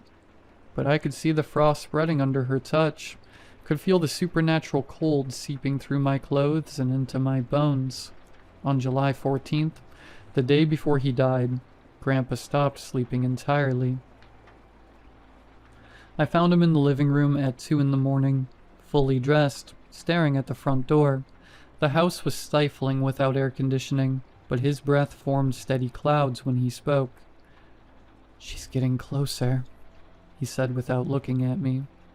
"Where is she?" "Right there." He pointed toward the empty hallway. "Can you see her? She's standing by the stairs, just watching." I looked where he was pointing and saw nothing but shadows, but the temperature in that spot had to be below freezing, because frost was forming on the wall in the shape of a woman. "What is she doing?" "Nothing, just looking at me, but I can feel the cold coming off her, like standing next to an open freezer. And her eyes," he shuddered, "her eyes are like looking into a January sky." We sat together until dawn. I held his frail, cold hand, listening to him whispering apologies to the empty air, while I watched frost patterns spread across surfaces that should have been warm. When the sun came up, he seemed to relax slightly, but I knew the relief was temporary. That evening, our house felt like an oven. The air conditioner sat silent while the July heat pushed the indoor temperature well into the 90s. Every fan in the house ran at full speed, but they couldn't compete with the supernatural winter that followed my grandfather from room to room. The whispers started earlier than usual, just after sunset. This time they weren't random phrases, but something more focused, more demanding. I couldn't make out all the words, but Grandpa could. He sat in his chair, no longer pretending he couldn't hear her. "I know," he said to the empty room, his voice steady for the first time in days. "I remember leaving you there." A pause, as if he were listening to something I couldn't quite catch. "Yes, you called my name. You begged me to help." Another pause, longer this time. The frost was spreading faster now, covering the walls around his chair in intricate ice patterns. "I'm sorry," his voice cracked. "I'm so sorry, Mary, but you have to understand what you did to those people." The temperature plummeted. My breath came out in thick clouds, and ice began forming on the inside of windows. "No," Grandpa said, shaking his head. "Sorry isn't enough. I know that now." The conversation continued for hours, Grandpa responding to accusations I could only partially hear, accepting blame for a decision that had haunted him for 27 years.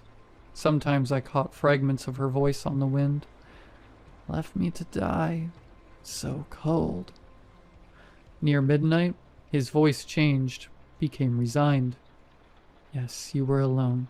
You died alone because of me, and that was cruel, maybe as cruel as anything you ever did. I deserve this, but please, leave my family alone. They don't know what I did," he said with a tired, dejected voice.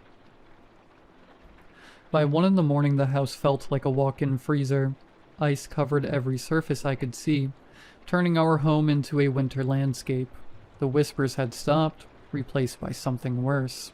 The sound of someone breathing slowly in the darkness, each exhalation bringing more cold. "Theo," he said with all the warmth and affection he could muster, "go to bed. You can't help me. I'm ready. I'm tired, and this is nothing you or anyone should ever have to see. I went to bed knowing I'd never see my grandfather alive again, but unable to do anything except watch it happen.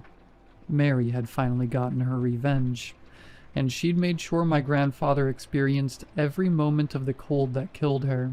The only difference was that she'd died alone in a field, while he died surrounded by the warmth of a family who loved him.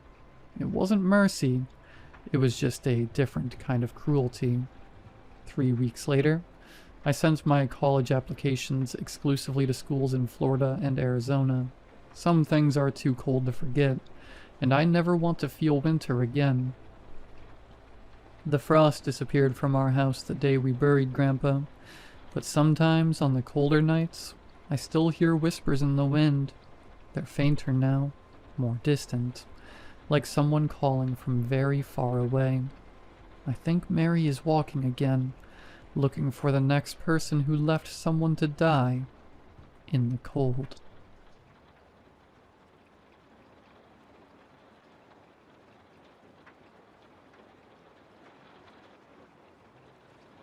Let me preface by saying I have always been very honest about what I was.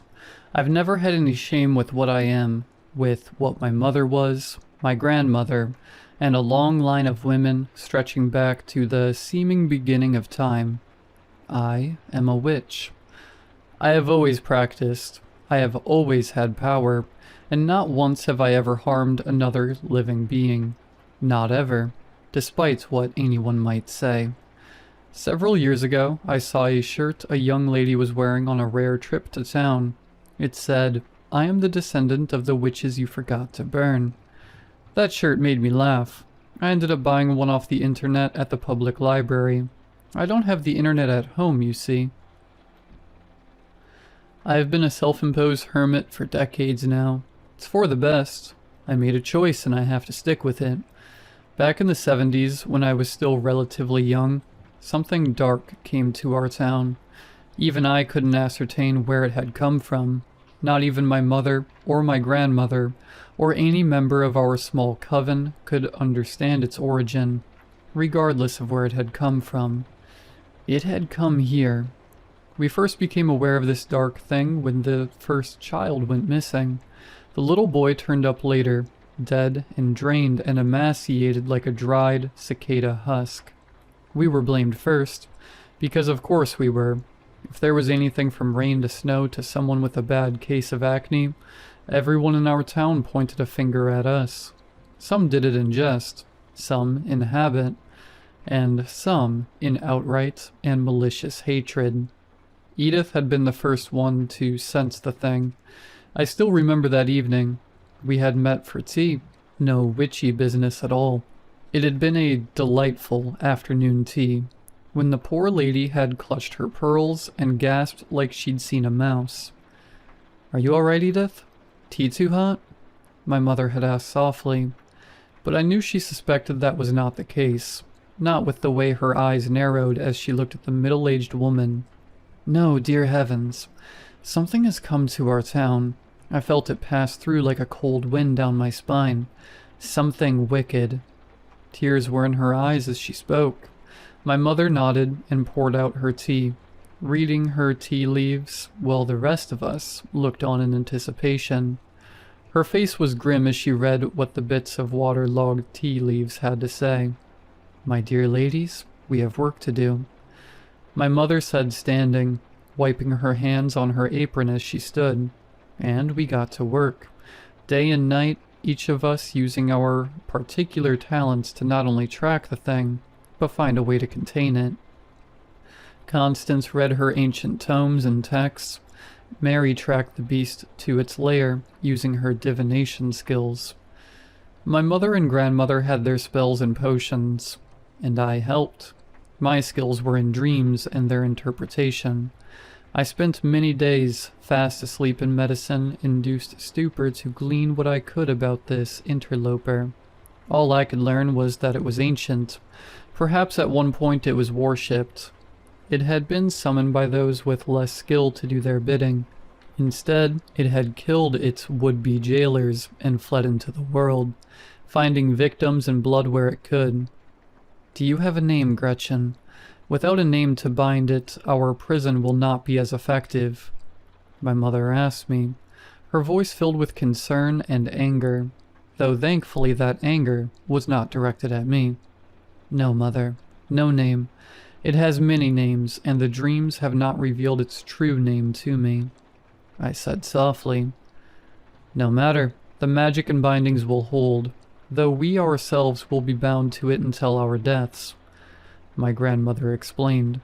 Her voice was old and strained after so many weeks of working magic. She seemed as frail as paper, and as thin. And what about our deaths, Elizabeth? What then? Mary asked, her voice sharp and worn thin of patience. Then it shall be free, unless we can learn its true name and banish it from whence it came, my grandmother said with a tiny shrug. A price we must pay to contain it. It's been killing children, and it will not stop until it has gone through every innocent life in this town, Edith said, teary-eyed. We lay our trap. It was easy. I was the willing bait for the thing. I was the youngest, and Mother and Grandmother had filled me with potions and tinctures to make me more appetizing to the thing. We lured it to a small cave located on our property. We needed somewhere private where prying eyes would not see us, and more importantly, not disturb the thing once it was captured. It came quickly, on its shadowed feet. It took no effort to hide itself. It was darkness itself. No prey escaped it once it had its eyes set upon it. By this time, over a dozen children and young women had been killed. More blame was laid at our feet. We were being threatened to our faces. Dead animals were being thrown into our yards. Bricks with threats written on them were tossed through windows. When I left the thing's presence at my back, it took all the strength I had not to run. Our magic was strong, and unbeknownst to the thing, it was already trapped. I could feel the panic in it when it realized it could not leave the cave. Whispered threats were uttered as it reached for me and found it could not grasp me. It writhed, it screamed, and begged, and it promised all manner of worldly goods and powers if it would let us go. We ignored it. We all took turns sealing the small cave with bricks and mortar. No easy task to do in the forest on unsteady ground, but we managed. When the final brick was laid, our powers were tied to its containment, to its life, and hopefully eventually death. As long as one of us lived, it would be locked behind its prison of earth and brick. But then we started to die, one by one as old age claimed us. My grandmother first, followed by my mother.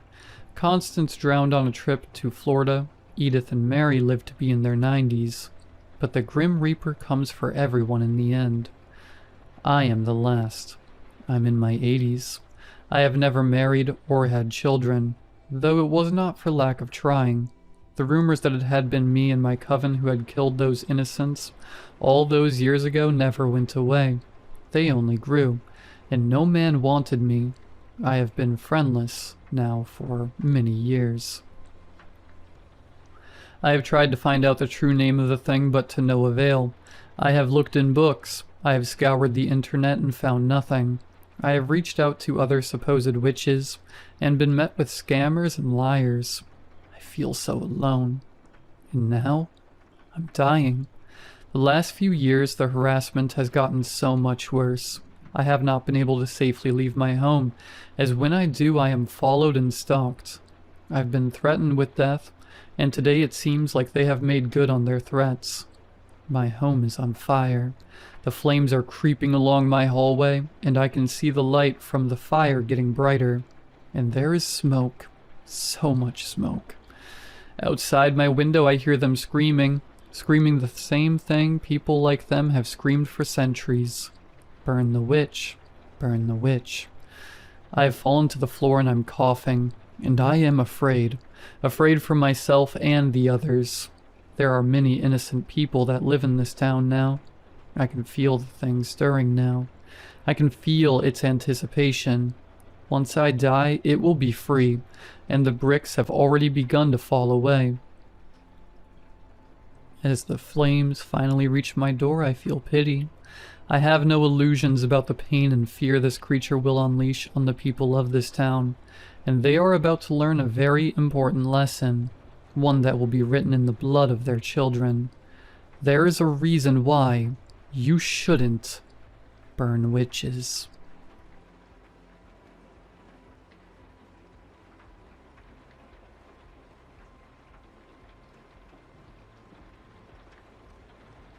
For the last couple years, I've been working at a cemetery out near the edge of town.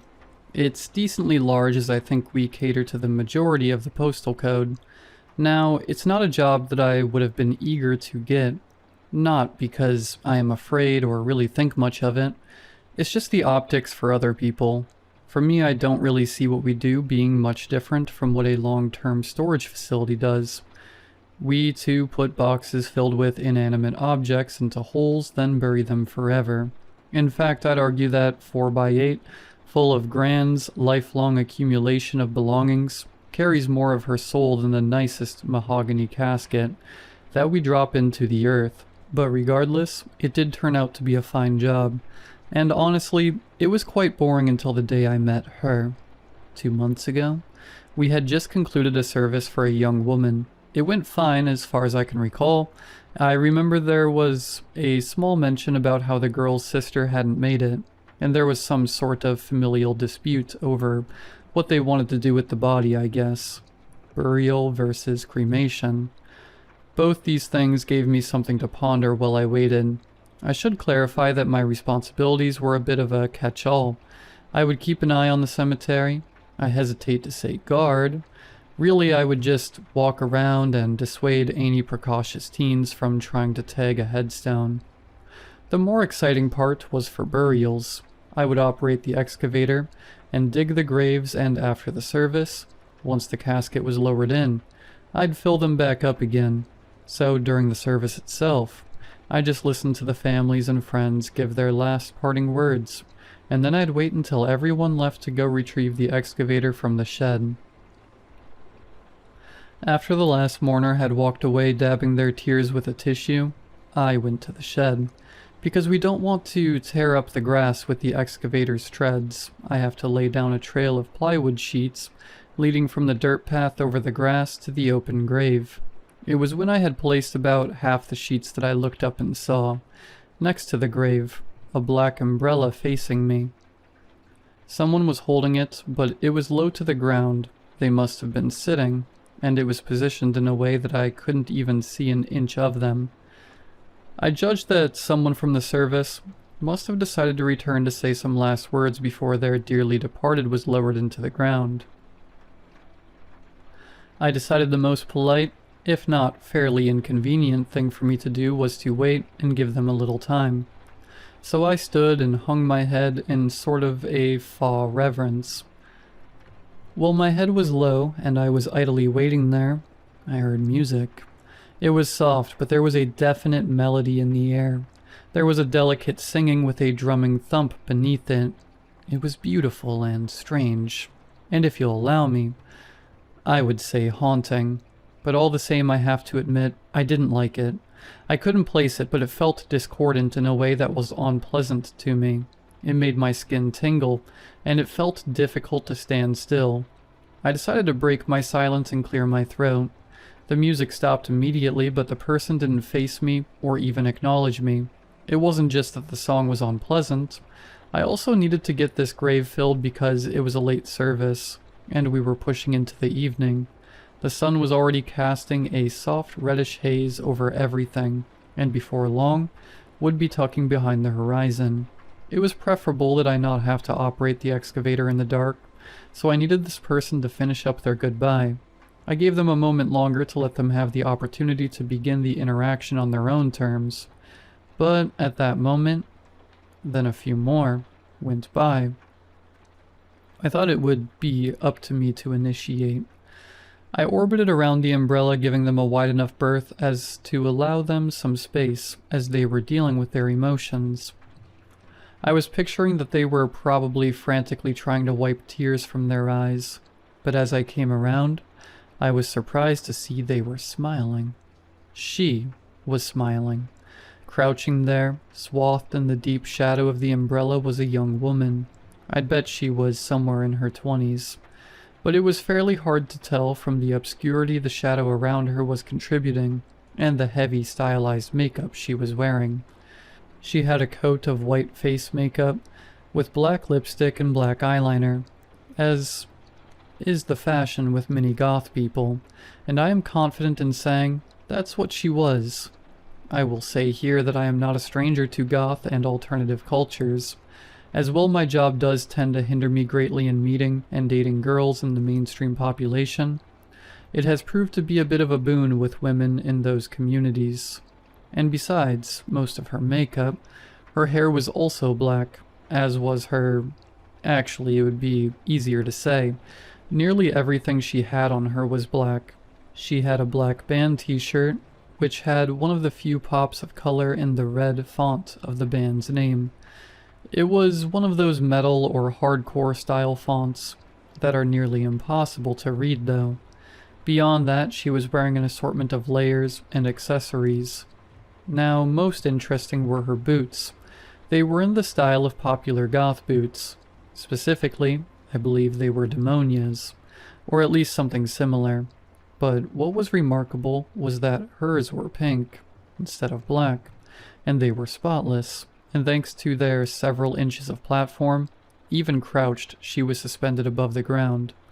I will say I did not expect to see someone like her there, especially not smiling at me, and was suddenly at a loss for words. So she broke the silence and said, "Hi." I squeaked a weak "hi" back. Using that momentum, I pushed through to saying that I was coming with the excavator to fill the grave, and would unfortunately need her to leave so I could safely operate the machine. She maintained unblinking eye contact, and I sort of fell apart at the end and conceded that she could stay there until I finished laying the boards down, and it would take a few more minutes to go back to the shed and then return. Her smile fixed wider, and she thanked me. I nodded, having given up on trying to maintain any air of authority. I turned and left.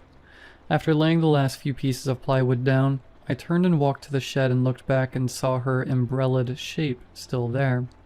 Thinking to myself, I realized that she must of course be the sister that hadn't made it.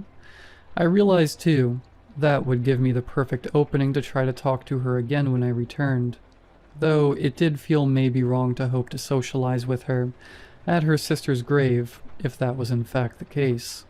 In the end, I decided that it would be okay to ask if she was the sister, and just keep things neutral, and maybe she would appreciate the opportunity to talk about it. It didn't actually matter what I thought because by the time I had pulled the excavator out of the shed, only a minute or two later since I'd seen her, she was gone. A quick scan across the whole graveyard, and I didn't see her anywhere. Honestly, I was just impressed she could make that distance in those shoes. But then again, I've met some girls who dressed like her, who could probably run an obstacle course halfway to blackout drunk in boots like hers. All the same, it was good because the sun was setting quickly. I got the grave buried and boards put away before late, and as I was locking up I sighed to myself that I would never really know why she was there. I was wrong. In fact, it was the very next day that I saw her next. Close to the same time, but it was still about an hour until I would be closing up. Weirdly, I only noticed her when she had already made it to the grave. This time it was filled with packed dirt, and a couple rolls of fresh sod. I was making my rounds when I saw her on the way back. My rounds is really just a glorified way of saying I was taking a walk. When I recognized that it must be her again, I decided that last night's strategy for talking to her was still sound. So I finished my rounds and walked back up the dirt path I cut into the interior toward her. Immediately I stopped in my tracks. I could hear that singing again, and I think it was this moment I realized she was the one singing, and that it wasn't coming from a speaker, though it just had this melodic fullness to it, that felt like it was an edited and arranged piece of music. But I know that a cappella artists and powerful singers can do incredible things, and she may very well be in either of those groups. Again, though, it shot a tingling feeling through my skin, and as I decided to begin walking toward her again, I realized I was having a bit of trouble balancing. Not unlike if you've ever stood up too quickly and you feel dizzy, and, like for a moment, you don't really know intrinsically which direction is up. My vision and other senses worked basically fine, so I was able to take a couple steps forward without tripping on myself. But in the moment, I had a funny thought. It made me think of how in movies with astronauts, when they're trying to dock the ships or maneuver a robotic arm to grab something, they have to use impersonal controls. And the limited vision of their little computer screens to guide themselves. It felt a lot like that. Then suddenly my sense of balance returned. I lifted my eyes back up from the ground, and I saw with a start that I was standing only a few feet away from her. Somehow I had crossed a much further distance in that daze than I'd realized. She was looking back at me, not smiling this time, but with a more neutral expression. This was not how I anticipated this going, and I feared how awkwardly I may have lumbered my way up here. Quickly I tried to move on from that by mentioning how she was here again, and then asking if she was perhaps the deceased's sister. After a quiet moment she said yes. Then she said her name was Belle. I said, like the Beauty and the Beast? She laughed, then said, almost, but it's spelled B-E-L. I nodded, then trying to judge whether it was time for my exit or not, I decided to ask her about what she was singing, specifically if it was like a modern song or like a hymn or something. She said no, neither. It was a very old kind of song. It was a cemetery song. I debated whether that name was more of a description, and would just be stupid to ask what a cemetery song was, but it was how she said it that made it feel like there was more there. So I asked her what was a cemetery song, and prepared myself for condescending eyes and, "It's a song you sing in the cemetery." But instead she smiled, and said it was a specific type of song that you sing for the dead. I said, "Oh, like at a funeral." She laughed and then said very carefully, "No, no, no. They're not for the dead like that. They're for the dead. It's for them to hear." A shiver ran down my back. Now I've certainly heard some ideas and beliefs many times wilder than that, said by other goth and alternative people, but it was something about how calmly and matter-of-factly she said it that unsettled me.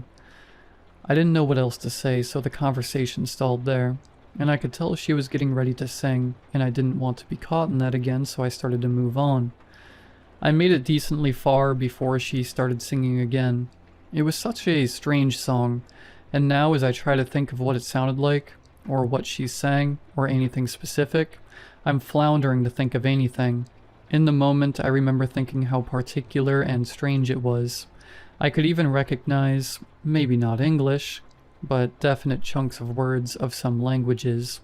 But now it feels like waking up from a dream where I suddenly can't remember a single specific thing about it. Speaking of a dream... It started the first night after the burial. I had a dream that I couldn't remember so well, only that I felt hot and like I was suffocating, and then I jumped up in my bed covered in sweat and gasping for air. The next night, it was much worse, and I remember it far more vividly. It was dark, but not like nighttime dark. It was an unfriendly, cruel, choking dark. I remember trying to reach out and find something in the blackness. I immediately did. In fact, I quickly realized there was a wall around me, well within reach. A new wave of terror came over me as my claustrophobia kicked in. Even as my heart was racing and I was panicking so hard my dream was losing focus and falling into a bit of a distorted mess, as I believe my brain was losing its image processing abilities amidst the panic and biological changes my fear was causing. I still didn't wake up. I mean, dreams do tend to feel so much longer than they actually are, but I swear this one just kept going, until finally I shot up in bed. As soon as I could, I got out of bed to change my shirt to a dry one, and I realized I had peed myself. I think I may have been 8 years old the last time that happened. I took a shower, then drank tea until the sun rose. The next day was an easy day, fortunately. I just needed to fix a fence post that had gotten a bit wobbly and go on my rounds from time to time, and that would be all she wrote. After returning from one such walk, I sat against a tree and struggled to keep my eyes open. I've never slept in a cemetery before, but at this particular moment, it seemed like an inevitability. My eyes repeatedly flirted with closing all the way, when on one particular concerted effort to open them again, I saw a little fuzzy spot in my vision that wasn't there before. The feeling of curiosity woke my mind back up enough that I could focus my vision, and I saw it was a familiar black umbrella-toting individual.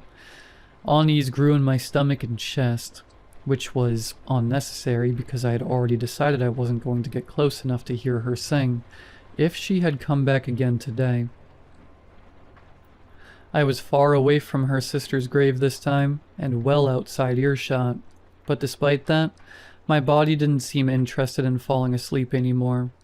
I remained exhausted, but nonetheless alert and awake.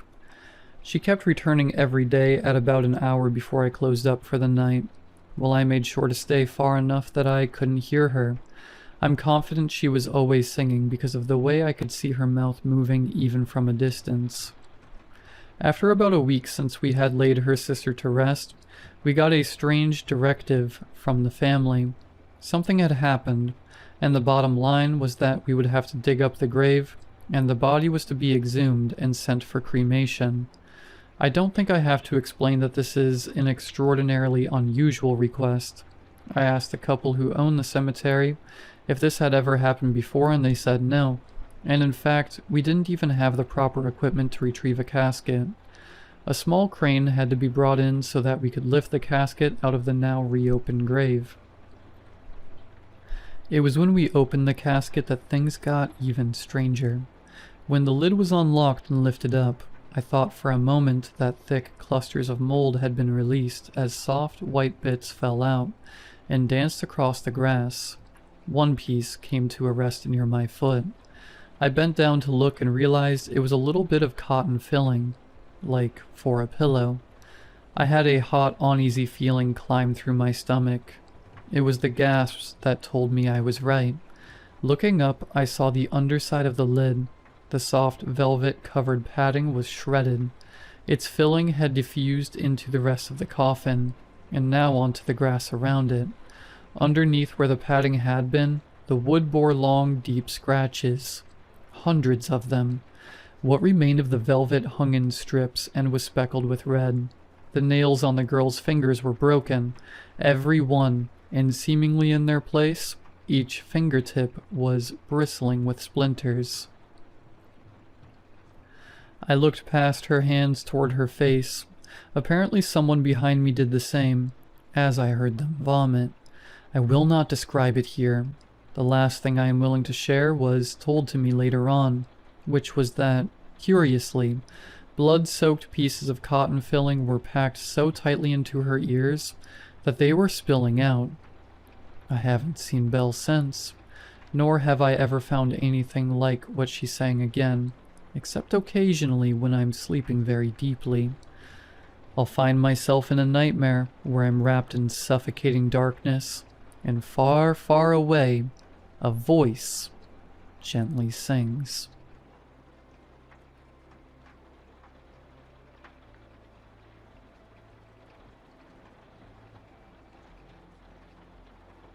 I was at the bus stop by the time I had a moment to check my phone.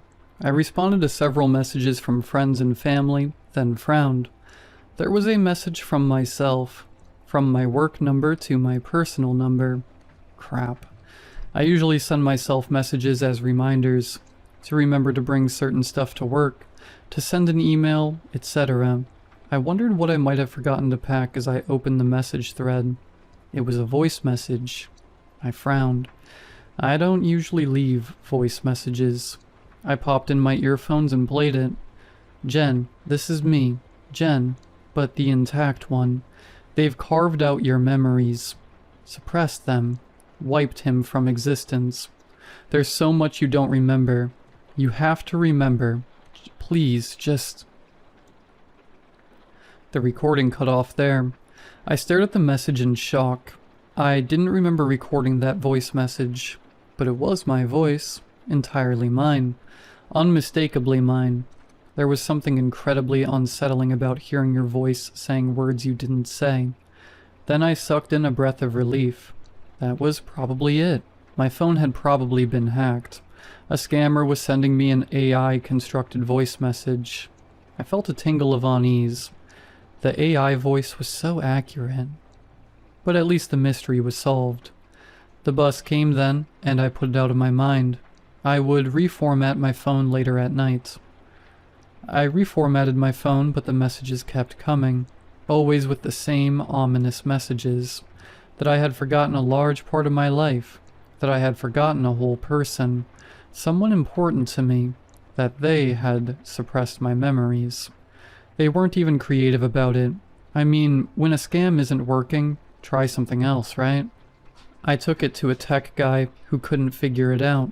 I didn't want to buy a new phone, so I just ignored the messages. The annoying thing was that sometimes I ignored my own messages of reminders because of that. I only began to fear when I first lost time. 1 minute I was in a taxi staring into space, mind grazing on whatever pointless topics. The next I was at a random building somewhere in the city, at a part of the city I've never been to before. I had no idea how I got there. When did I get out of the taxi? Did I pay the driver? Did I bus? How long had I been standing there? I looked at the building before me, nothing out of the ordinary. The typical gray, gloomy facade of industrial buildings where dreams go to die. I left, walking to the nearest bus stop. My knee gave out at one point, but I caught myself before I fell. I sat at the seat and clasped my shaking hands together. What happened? Why did I not remember?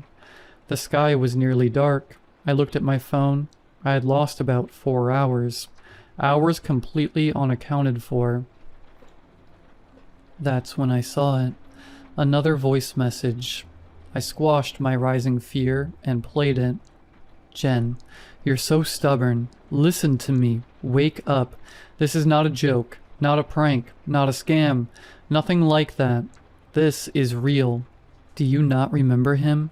Dean? How could you forget? I don't care what they did to your brain. You ought to remember him anyway. Your body, your emotions. Isn't there any inkling of who Dean, the love of your life, might have been? I paused the message. Dean. Was I crazy? Was I imagining it?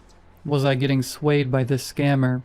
Because I thought I felt a tug in my heart upon hearing his name. I thought I saw a ghost of a silhouette in my mind. I shook my head and played the rest of the message. I'm you. I'm the you that has all the memories. Just believe me. They suppressed me, but I'm here. I can only reach you, reach my own body, our body, when you're in a semi-unconscious state, like a dream state.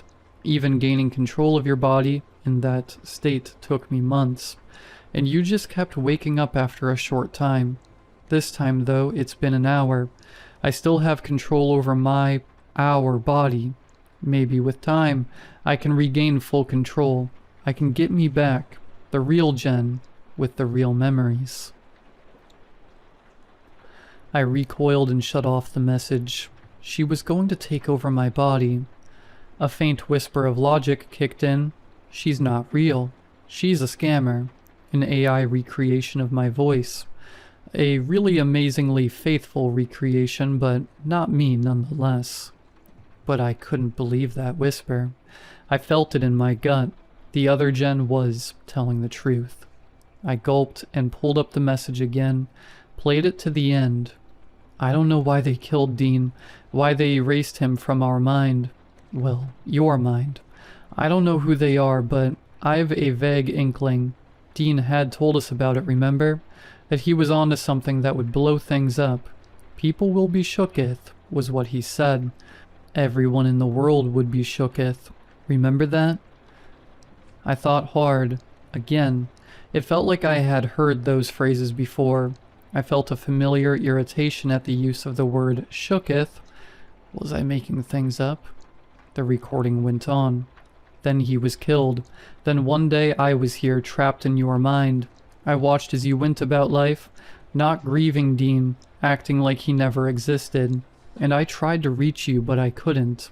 Not until a while back. I've been trying to do some research whenever I got a hold of our body. I've been trying to find the past messages and emails from Dean. They're all gone. I tried to find out who might have done this to us. I posted about our situation on the web, under pseudonyms, with VPN. I gasped. That would explain why I had sudden VPN charges. And someone mentioning having a friend with a similar experience, and it was linked to this company, Loxia. Thing about Loxia is, it doesn't have an address, or a website, but I got in touch with this someone. They shared a location, an industrial building downtown. I'm headed to it right now. Hopefully I retain control long enough to find something out. Wish me luck, and please, just stop ignoring my messages. All of them are completely fake names. Jen, Dean, Loxia. I'm not dumb. I'm not gonna get caught this way, now that I know they're monitoring everything. I shut my eyes and took a few deep breaths. I needed to calm down, to think logically. Could anyone have erased my memories of someone entirely? Wouldn't my friends know? Wouldn't others remember him? I was alone in this city. I've been here 9 months. I've made no good friends yet, but have friendly colleagues. I don't talk about personal stuff often with them. I don't tell my family much, beyond reassuring them that my life here is awesome. I'm settling in well. But I talked to my bestie back home about my life. I'm sure I would have talked to her about this Dean, if he existed.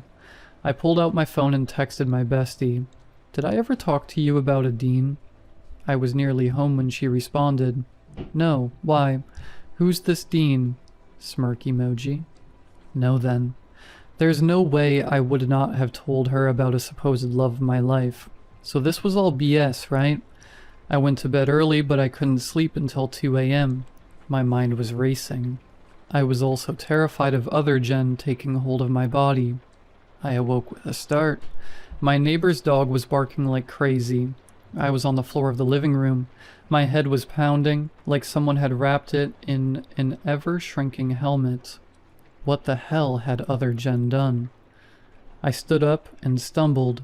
What was that smell? Gas. All of a sudden I was wide awake. I scrambled for the door, falling a couple of times, then crawling to it and flinging it open. I flopped out into the corridor and crawled farther down. My neighbor's door opened, and I could hear him yelling at his dog.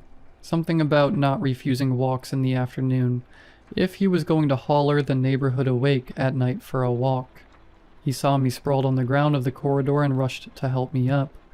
We ended up waiting downstairs as the police and other personnel arrived. Our immediate neighbors were evacuated, and it took a good 2 hours before we were allowed back home.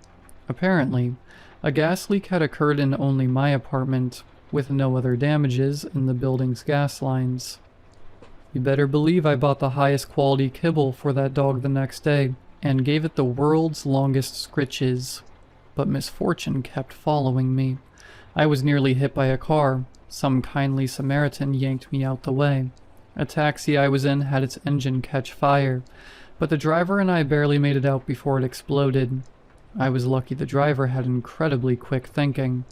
The moment he noticed some smoke, he veered to a road shoulder and ordered me out of the car with him. It blew up seconds after. I had never seen an engine go from smoking to boom in such a short time before.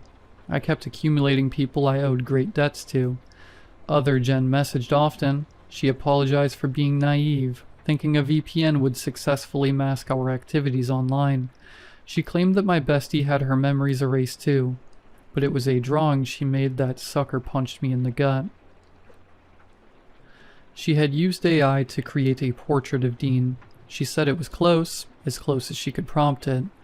Looking at that portrait, I felt something squeeze in my chest, and warm tears tingled my eyes. I looked at that face and I knew there was once a Dean, right? Other Gen told me our time was limited, that they had found out that other Gen existed, that they had run out of ethical craps to give. Apparently, erasing my memory, wiping Dean from existence, was their way of being ethical. They weren't villains, or so they liked to think. That was Loxia's MO.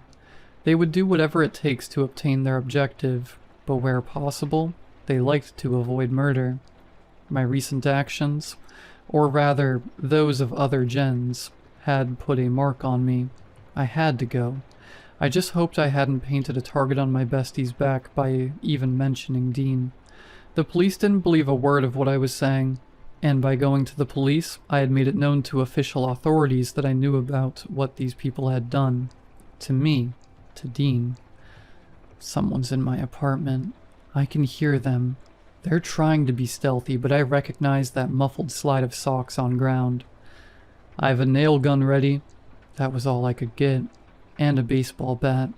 And some beer bottles for throwing. I'm going to call the police, but once I do, and speak aloud to the police, I believe they will attack. I wish I could leave other Gen a goodbye message. A floorboard creaked right outside my door. I'm hitting post. Wish me luck.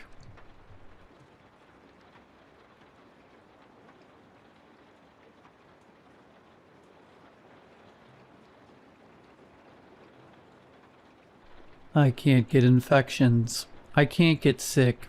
I regrow my organs in a matter of seconds. I can regenerate a liter of blood every 10 seconds. My limbs aren't an issue either. I have what can be best understood as a massive healing factor. I've always had it, the healing factor, ever since I was a kid. I've never scraped my knee, never caught a cold, never had to go to the nurse, and never broken a bone, despite participating in various sports. Everybody initially assumed I had a strong immune system or was simply lucky. I went most of my life believing I was just a lucky guy. When I went in for my vaccinations, the doctor said my skin was unusually thick, and they had to inject me quickly and remove the needle even quicker. I never even got drunk. No matter how many shots I took, I never got even tipsy, nor did I ever vomit. I always attributed that to some sort of immunity. Nothing I smoked in my teens got me anywhere either. I was in a car accident when I was 22. It was bad. I rolled 4 times, and ended up crushed between the car that rear-ended me and a tree. The car was totaled, and I should have been too. I thought I was dead when I saw my shattered leg begin to crack and force itself back together. When the blood that poured out of my head suddenly became a trickle, then nothing. What eyesight I had left in my eyes came back just as quickly. Doctors called it a miracle that I walked away from that accident.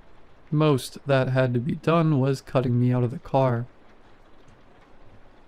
I knew what I saw, but the doctors told me I was probably just hallucinating from the accident.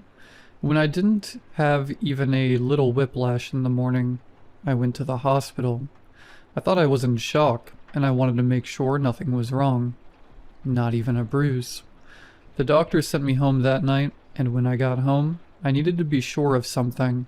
I grabbed a kitchen knife and cut into my left index finger, just enough to cut through the very tip of the finger. It hurt like hell, but, as I suspected, the bleeding only lasted for a moment, and the tip was back. It looked exactly like the old one, and I knew I wasn't hallucinating since my disembodied finger was still on the counter. This should have been the discovery of a lifetime, and for a brief second it was.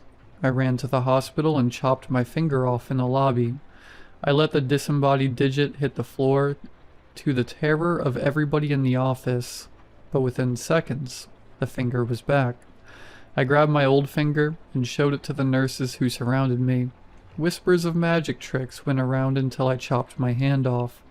Blood spewed for only a second, like the last bits of water stuck in a shower head, then stopped. My palm came back, then my fingers. Within moments, I was on the news. The miraculous healing man was one headline I still remember. I was a celebrity, I was a philanthropist, and I had it all. I lived off of donations and whatever blood drives were willing to give me. I ended the blood crisis. I have O negative blood, so I can give to anybody. A lot of my days were spent playing video games while a nurse tracked how many blood bags I produced in 8 hours. Occasionally the nurse would have to phone a friend to get more bags. If I drank a lot of water that day, well, they'd fill up quite fast. My body healed around the needles, so prying them out was a bit of a chore. Eventually, I discussed it with the nurses to just keep the needle in there. It honestly wasn't worth the hassle, and since I declared this my full-time job, it wasn't like I was worried about what work would think. Sleeping with it in was a bit weird, but you get used to it. When I got a call from one of the many nurses who serviced me, asking if I was willing to personally donate my kidney to her son, I didn't know what to do. At that point, I wasn't sure if I could or couldn't regrow organs. I had a bit of a crush on her though, so I went through with it. According to the doctors, the biggest complication regarding the surgery was figuring out how to actually keep my body from closing up the incision. They just had to have somebody constantly scraping the area with a scalpel to keep it open, alongside keeping me pumped full of anesthetics, as my body fights them off quickly. All in all, it was a success, and by the end of the day, I was back home giving blood again. I went back the next day, and yep, I had 2 fully functioning kidneys. There wasn't even a scar left from the incision. That's when a doctor entered the room and sat down with me. An 8-year-old boy needs a kidney. Are you willing to go through the surgery again? I didn't think. I just agreed. Later that day, the boy had a functioning kidney in him, and I wasn't left with any less than what I started with. They kept me in the hospital overnight. I wasn't sure why they never made me before, but I didn't really care. With all my donations, blood and organ-wise, paying for the surgeries or hospital stay wasn't an issue. At this point, people still donated money to me directly, and I didn't mind losing a day of blood donations. When I woke up that morning, a little girl was sitting down next to my bed, and a scrub-laden doctor sat up out of his chair. This is Samantha. She's gonna need a heart transplant by next month or she'll die. Are you willing? I was. I wasn't sure if the removal of my heart would kill me. I regrew a kidney twice in 3 days, and I was confident. That little girl had a heart at the end of the day, and so did I. They didn't permit me to leave then either, but I understood that one. I was starting to get homesick at this point and try to check out in the middle of the night, but was stopped by various nurses begging me to stay, telling me about all the organs the hospital needs, how understaffed they are, how quickly they could solve major world problems if I just stayed a little longer. I gave 3 people a chance to live normal to semi-normal lives so far. I gave so much blood that at the time, I never saw any ads or blood drives. So why stop now? I figured I'd be a hero if I did this. I'd be a legend. I probably already was. I decided to go back to my room on the condition that a nurse gets me takeout and a Red Bull. I had both by the time I showered and made my way back to bed. After I ate, a doctor came in and put a large notebook on my desk. In it was every organ transplant needed in the hospital, and how much blood would be needed. He asked if I would be okay to do the surgeries, and that they would take more organs out per surgery to maximize efficiency. They'd take my blood during these surgeries too. I looked at the names. Every one of them was a life, a person who would mildly inconvenience me, but in return I'd give them life. I'd give them a chance. I agreed and was rushed to surgery. This was the first time they didn't put me under anesthesia. I tried to fight, but they gave me just enough so that I couldn't move, but could feel everything. The needle in my skin, their hands haphazardly digging through me to collect my organs. Skin grafts were taken. I don't even know what they did with them. My plasma was siphoned out, and they stitched me back up. Once the anesthesia wore off, I decided to leave. I fought through the doctors proclaiming how much of a miracle I was and how much I was going to do for people. I didn't care. I wasn't a guinea pig. I'm a human still. I tried to go, but I felt a small prick and I was out. My healing factor is incredibly strong, so strong that during blood donations, my body would heal over the needles. So strong that doctors had jokes about me absorbing their tools. God knows how many are stuck inside of me as I write this. I doubt they bother extracting them anymore. I can heal around things, and that's what I woke up to. Both of my feet had been split open, and the bars of the hospital beds had been inserted through them. I was healed in my bed.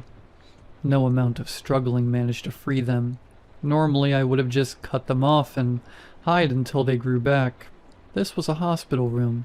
There was no equipment around me since I couldn't get sick, and there was nothing to free myself with. Day after day, I was rolled into rooms, given barely enough sedatives to keep me from moving too much, damaging my valuable organs. The doctors and nurses would see me staring and talk about my miracle, and how I was such a good person for doing this. They spoke like I wasn't there. I could barely open my mouth to moan in pain, but every time they just shushed me like a toddler having a tantrum, and continued to cut and pry. Several people needed to scrape the incisions so they wouldn't close. Clumps of ribboned flesh littered the floor after each surgery. They closed my blinds and took my phone, the only two remnants of my life I still had. Now, I couldn't even know if it was a good day outside or not. They must have caught onto me staring. They didn't want me to damage my valuable eyes. I constantly had a nurse in the room, but I barely spoke to them. All they'd talk to me about was some sick miracle I had, then talk about how little Susie gets to live a normal life, while I'm stuck here being torn open and left there to heal. They stopped even sewing me up. They didn't want to waste any resources, so they just left my empty cavity open to heal over. Have you ever smelled blood? Probably, yeah. Have you ever smelled your own organs? Have you smelled what should have killed you? Seen what should have done you in for good? God, why was I given this ability? I don't even know what year it is anymore, what day it is, or how many of my organs litter the general populace. How many people have I saved? It's all a number at this point. I used to get letters and gifts, but now I sit in a dark hospital room that rarely gets cleaned. I'm lucky if they remember that healing factor or not. I gotta use the restroom every now and again. I'm lucky if I get a candy bar on Halloween or a small Christmas tree placed in the room. I'm lucky if they remember I'm still alive. During one of my surgeries, as I was staring into the fluorescent lights, hoping that maybe it was the light, I overheard a conversation, and finally, some unfamiliar pain. You get used to being ripped open and torn into. I wasn't used to the pain. It was a novel. The one thing I had left was pain, but at least it was something new. I looked down as they began to cut into my leg, tearing it off roughly. A small spurt of blood came out before the wound became a scab, then a lump, now the other one, then my arms. I could only look at the doctors as they threw my legs into a freezer. One of the nurses began to speak. Do you think it's really going to make a difference? As long as we don't tell them where it came from, do you think starving children care? At this point, I think I was so jaded that the idea didn't seem strange. I existed as a living organ factory. How much worse is it to be infinite food source? They started taking my legs at least once a day, my arms twice. I guess my healing factor has limits. My legs take an entire day to grow back when my organs are damaged, and whenever my legs begin to heal, they get cut off again. I don't fully understand my healing factor, but I understand the following. I can't age. I can't get sick or have infections. I don't need to eat much, but it heightens my abilities. And people who get my donations don't get my abilities. I do know a few more limitations. If my entire body is very heavily damaged, my body will focus on the most important organs like the heart rather than healing my legs. Without food, healing slows, And now I know of another. I waited until my arms were back to write this, and I'm missing a finger. My other hand is much smaller. It looks like it belongs to a 9-year-old instead of me, however old I am. But it is stuck onto the arm of an adult man. Constant removal and healing must have damaged me. That's why I'm writing this. That's why I'm posting this. I want people to know where the organs are coming from. I want to find a nurse, or somebody who can impersonate one to shoot me, right in the head, where you know it will kill. They haven't touched my brain, and it's my one hope for death. It's the unknown I have. It's the last hope I have. Don't slit my neck. It'll just heal. Nothing along those lines will work. I need to be shot dead. Or just shot. I need some closure. Either I'll know that I can't die and I'm stuck like this, or it won't be my issue anymore. Last night I managed to pickpocket a kind nurse who was willing to get close enough to me to allow me to steal it. I can almost assure you right now that when they do eventually figure out I have the phone, they'll find a way to make sure nobody gets close enough for me to steal another. I know I'm selfish. I want to get rid of what could be a life source for millions. I've given so much. I think I deserve just one thing. I don't know if it will even work, but please, somebody shoot me. At the very least, it will let me know there's no way out of this.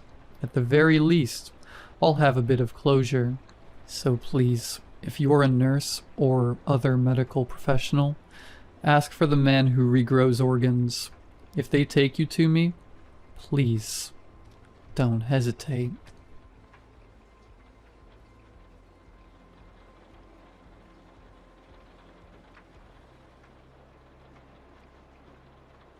The first thing you notice about my uncle's place isn't the silence. It's the light, or the lack of it. He lives, out past where the county paves the road, in a hollow so deep the sun seems to give up an hour early.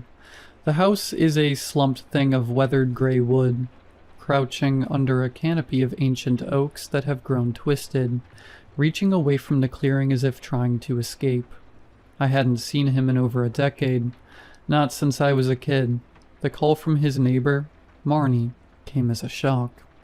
"Ethan's took poorly," she'd said, her voice crackling down the line like a dry leaf underfoot. "He's asking for kin, says the things in the walls are talking to him again." She made it sound like a recurring flu, not dementia or psychosis. I was the only kin left who could come. The drive was a form of sensory deprivation. The lush green of the state park gradually bled into a monotonous corridor of pine and scrub, the sky shrinking to a narrow ribbon of washed-out blue above the dirt road. When I finally pulled up to the property, the absence of sound was a physical pressure. No birds, no insects, just the low, mournful groan of the wind working its way through the pines. Marnie was waiting on the porch, a woman carved from gristle and worry. She didn't smile. Her eyes, the color of old river stones, scanned me up and down before flicking nervously towards the tree line. "He's inside," she said, her voice low. "Ain't been himself. You'll see." She handed me a key, cold and heavy in my palm. "There's rules here, boy. Best you listen to 'em quick." "Rules?" I asked, shouldering my duffel bag. She pointed a knobby finger at me. "The main one. The important one. Come nightfall, you keep them curtains drawn tight. No matter what you hear, no matter what you think you see in the cracks. And you don't. You look at me now. You don't look at the moon. Not here." I almost laughed. It was so absurd, so backwoods superstitious. "Okay," I said, humoring her. "No looking at the moon. Got it." Her face tightened. "You think I'm telling tales. That's fine. Your uncle thought so too. His first time. Learned different." She turned to go, pausing at the edge of the porch. "We all learn different." The inside of the house smelled of dust, menthol balm, and something else underneath. A sweet, coppery tang, like old meat left out in the damp. Uncle Ethan was a shriveled form in a large bed in the front room. His breathing was a wet, ragged sound. His eyes were open, but they didn't track me. They were fixed on the ceiling, wide with a terror so absolute, it seemed to have hollowed him out. I tried to talk to him, to tell him who I was. His head lolled towards me, and a thread of saliva dripped onto his pillow. His lips, chapped and cracked, moved silently for a moment before he managed to whisper. "It's almost time," he rasped. "It's so hungry. Can you hear it? Scratching?" I heard nothing, just the groan of the old house settling and the whispers of the wind outside. I settled into a worn armchair, the reality of the situation crashing down on me. This wasn't a weekend visit. This was a vigil. The first night was the longest of my life. As true darkness fell, a profound stillness descended on the hollow. The wind died completely. The silence wasn't empty anymore. It was thick, expectant. I pulled the thick velvet curtains closed, just as Marnie had said, plunging the room into a stuffy blackness broken only by the soft glow of a battery-powered lamp. Then the sounds began, not from the walls, from outside. It started as a soft, rhythmic scraping, like a heavy branch being dragged across the roof. Scrape, pause, scrape. I froze, my heart hammering against my ribs. Uncle Ethan whimpered in his sleep. The scraping stopped. The silence that followed was worse. It was the silence of something listening. Then came the whispers. They weren't coming from one place. They seemed to emanate from the very air, a chorus of faint, sibilant voices just on the edge of hearing. I couldn't make out words, only a sense of immense, patient longing, a cold dread, primal and absolute, seeped into my bones. I understood then, in a way that bypassed all logic, that Marnie wasn't guarding me from superstition. She was giving me the only survival instructions that mattered. I didn't sleep. I sat rigid in that chair, my knuckles white on the armrests, praying for dawn. The days were a bleary-eyed blur of caring for my uncle, trying to get broth into him, cleaning him up. The fear of the night bled into the daylight, casting long shadows over everything. I started noticing things, the way the local folks in the nearby shantytown, a handful of houses clinging to the main road, would never look up at the sky. They walked with their heads slightly bowed, their movements hurried if they were out near dusk. Their eyes, like Marnie's, held that same flat, weary fear. On the third night, the curiosity began to gnaw at me. What was out there? What could possibly be so bad? The human mind is a self-destructive thing. It needs to know. The whispered rule. "We don't look at the moon here," became a constant itch in my brain. The sounds were worse that night, the scraping more insistent, now accompanied by a low, vibrational hum that made my teeth ache. The whispers were clearer, though no more intelligible. They were full of want, an infinite, yawning hunger. And then a sliver of silver light. I'd drawn the curtains tight, but one had caught on a splinter in the windowsill, leaving a gap no wider than a pencil. A beam of moonlight, cold and pure, cut through the stifling dark of the room and fell directly on my uncle's face. His eyes, which had been closed, snapped open. They were no longer clouded with age or sickness. They were wide, terrified and utterly aware. He stared at the sliver of light, and a choked sound escaped his throat. His head turned slowly, mechanically towards me. His mouth opened, but it wasn't his voice that came out. It was a composite, a horrific symphony of all the whispers from outside, funneled through his dying vocal cords. It was the sound of dry leaves skittering on stone, of meat being torn from bone, of deep, subterranean water flowing through dark spaces. "Look," it commanded. Every cell in my body screamed to obey. It wasn't a request, it was a gravitational pull. My head began to turn towards the window. I fought it, my muscles trembling with the strain. I squeezed my eyes shut. "Look at us." I could feel it. Just beyond the glass, a presence of such immense, ancient mass that it defied shape. It was in the light. It was the light. The moon wasn't a thing in the sky. It was an eye, and it was looking in, and it was hungry. With a sob of sheer effort, I wrenched my body from the chair and stumbled across the room. I fumbled for the curtain, my fingers numb and clumsy. The voice from my uncle's bed rose to a screeching, multi-layered keen of frustration. My hand closed on the fabric. I yanked it shut, plunging the room back into absolute darkness. The sound stopped. The silence returned. I slid down the wall gasping, my entire body shaking. I didn't move until the first gray light of dawn filtered through the curtains. Uncle Ethan was dead. His body was turned toward the window, his eyes wide open, frozen in an expression of terminal awe. But that wasn't the worst of it. His mouth was still open, and inside wasn't a tongue. It was a cluster of thin, pale, root-like filaments, dry and withered, clutching at nothing. I ran. I left him there. I didn't pack my things. I just ran to my car and sped down that dirt road as if the devils in hell were at my bumper. I ended up at the dusty general store on the main road, babbling to the old man behind the counter. I told him everything. The sounds, the voice, my uncle.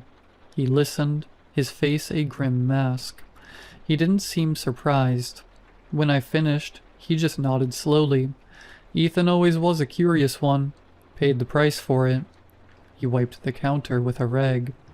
That thing out there, it ain't the moon. The moon's just a rock in the sky. This is something else. Something that got stuck here. Long time ago. It hangs there in the same spot behind the light, and it's lonely. So lonely it wants to be seen. It wants to be known. And when you look at it, you let it in. It plants a piece of itself in you. It grows in the dark behind your eyes. He looked at me, and for the first time his eyes met mine. They were full of a pity that chilled me to my soul. You didn't look, boy. You fought it. That's good. He paused, his next words landing like a shovel of dirt on a coffin. But it saw you fight. It knows you resisted. It don't get that often. It likes that. I got out of that town. I drove until the gas light came on, and then I kept driving. I'm in a motel room right now 100 miles away. The curtains are drawn. It's a clear night. I can feel it though, a faint, persistent pull at the base of my skull, a whisper in the hum of the motel's air conditioner. It's a clear night. The moon is full, and I have this unbearable, terrifying urge to go outside and look up.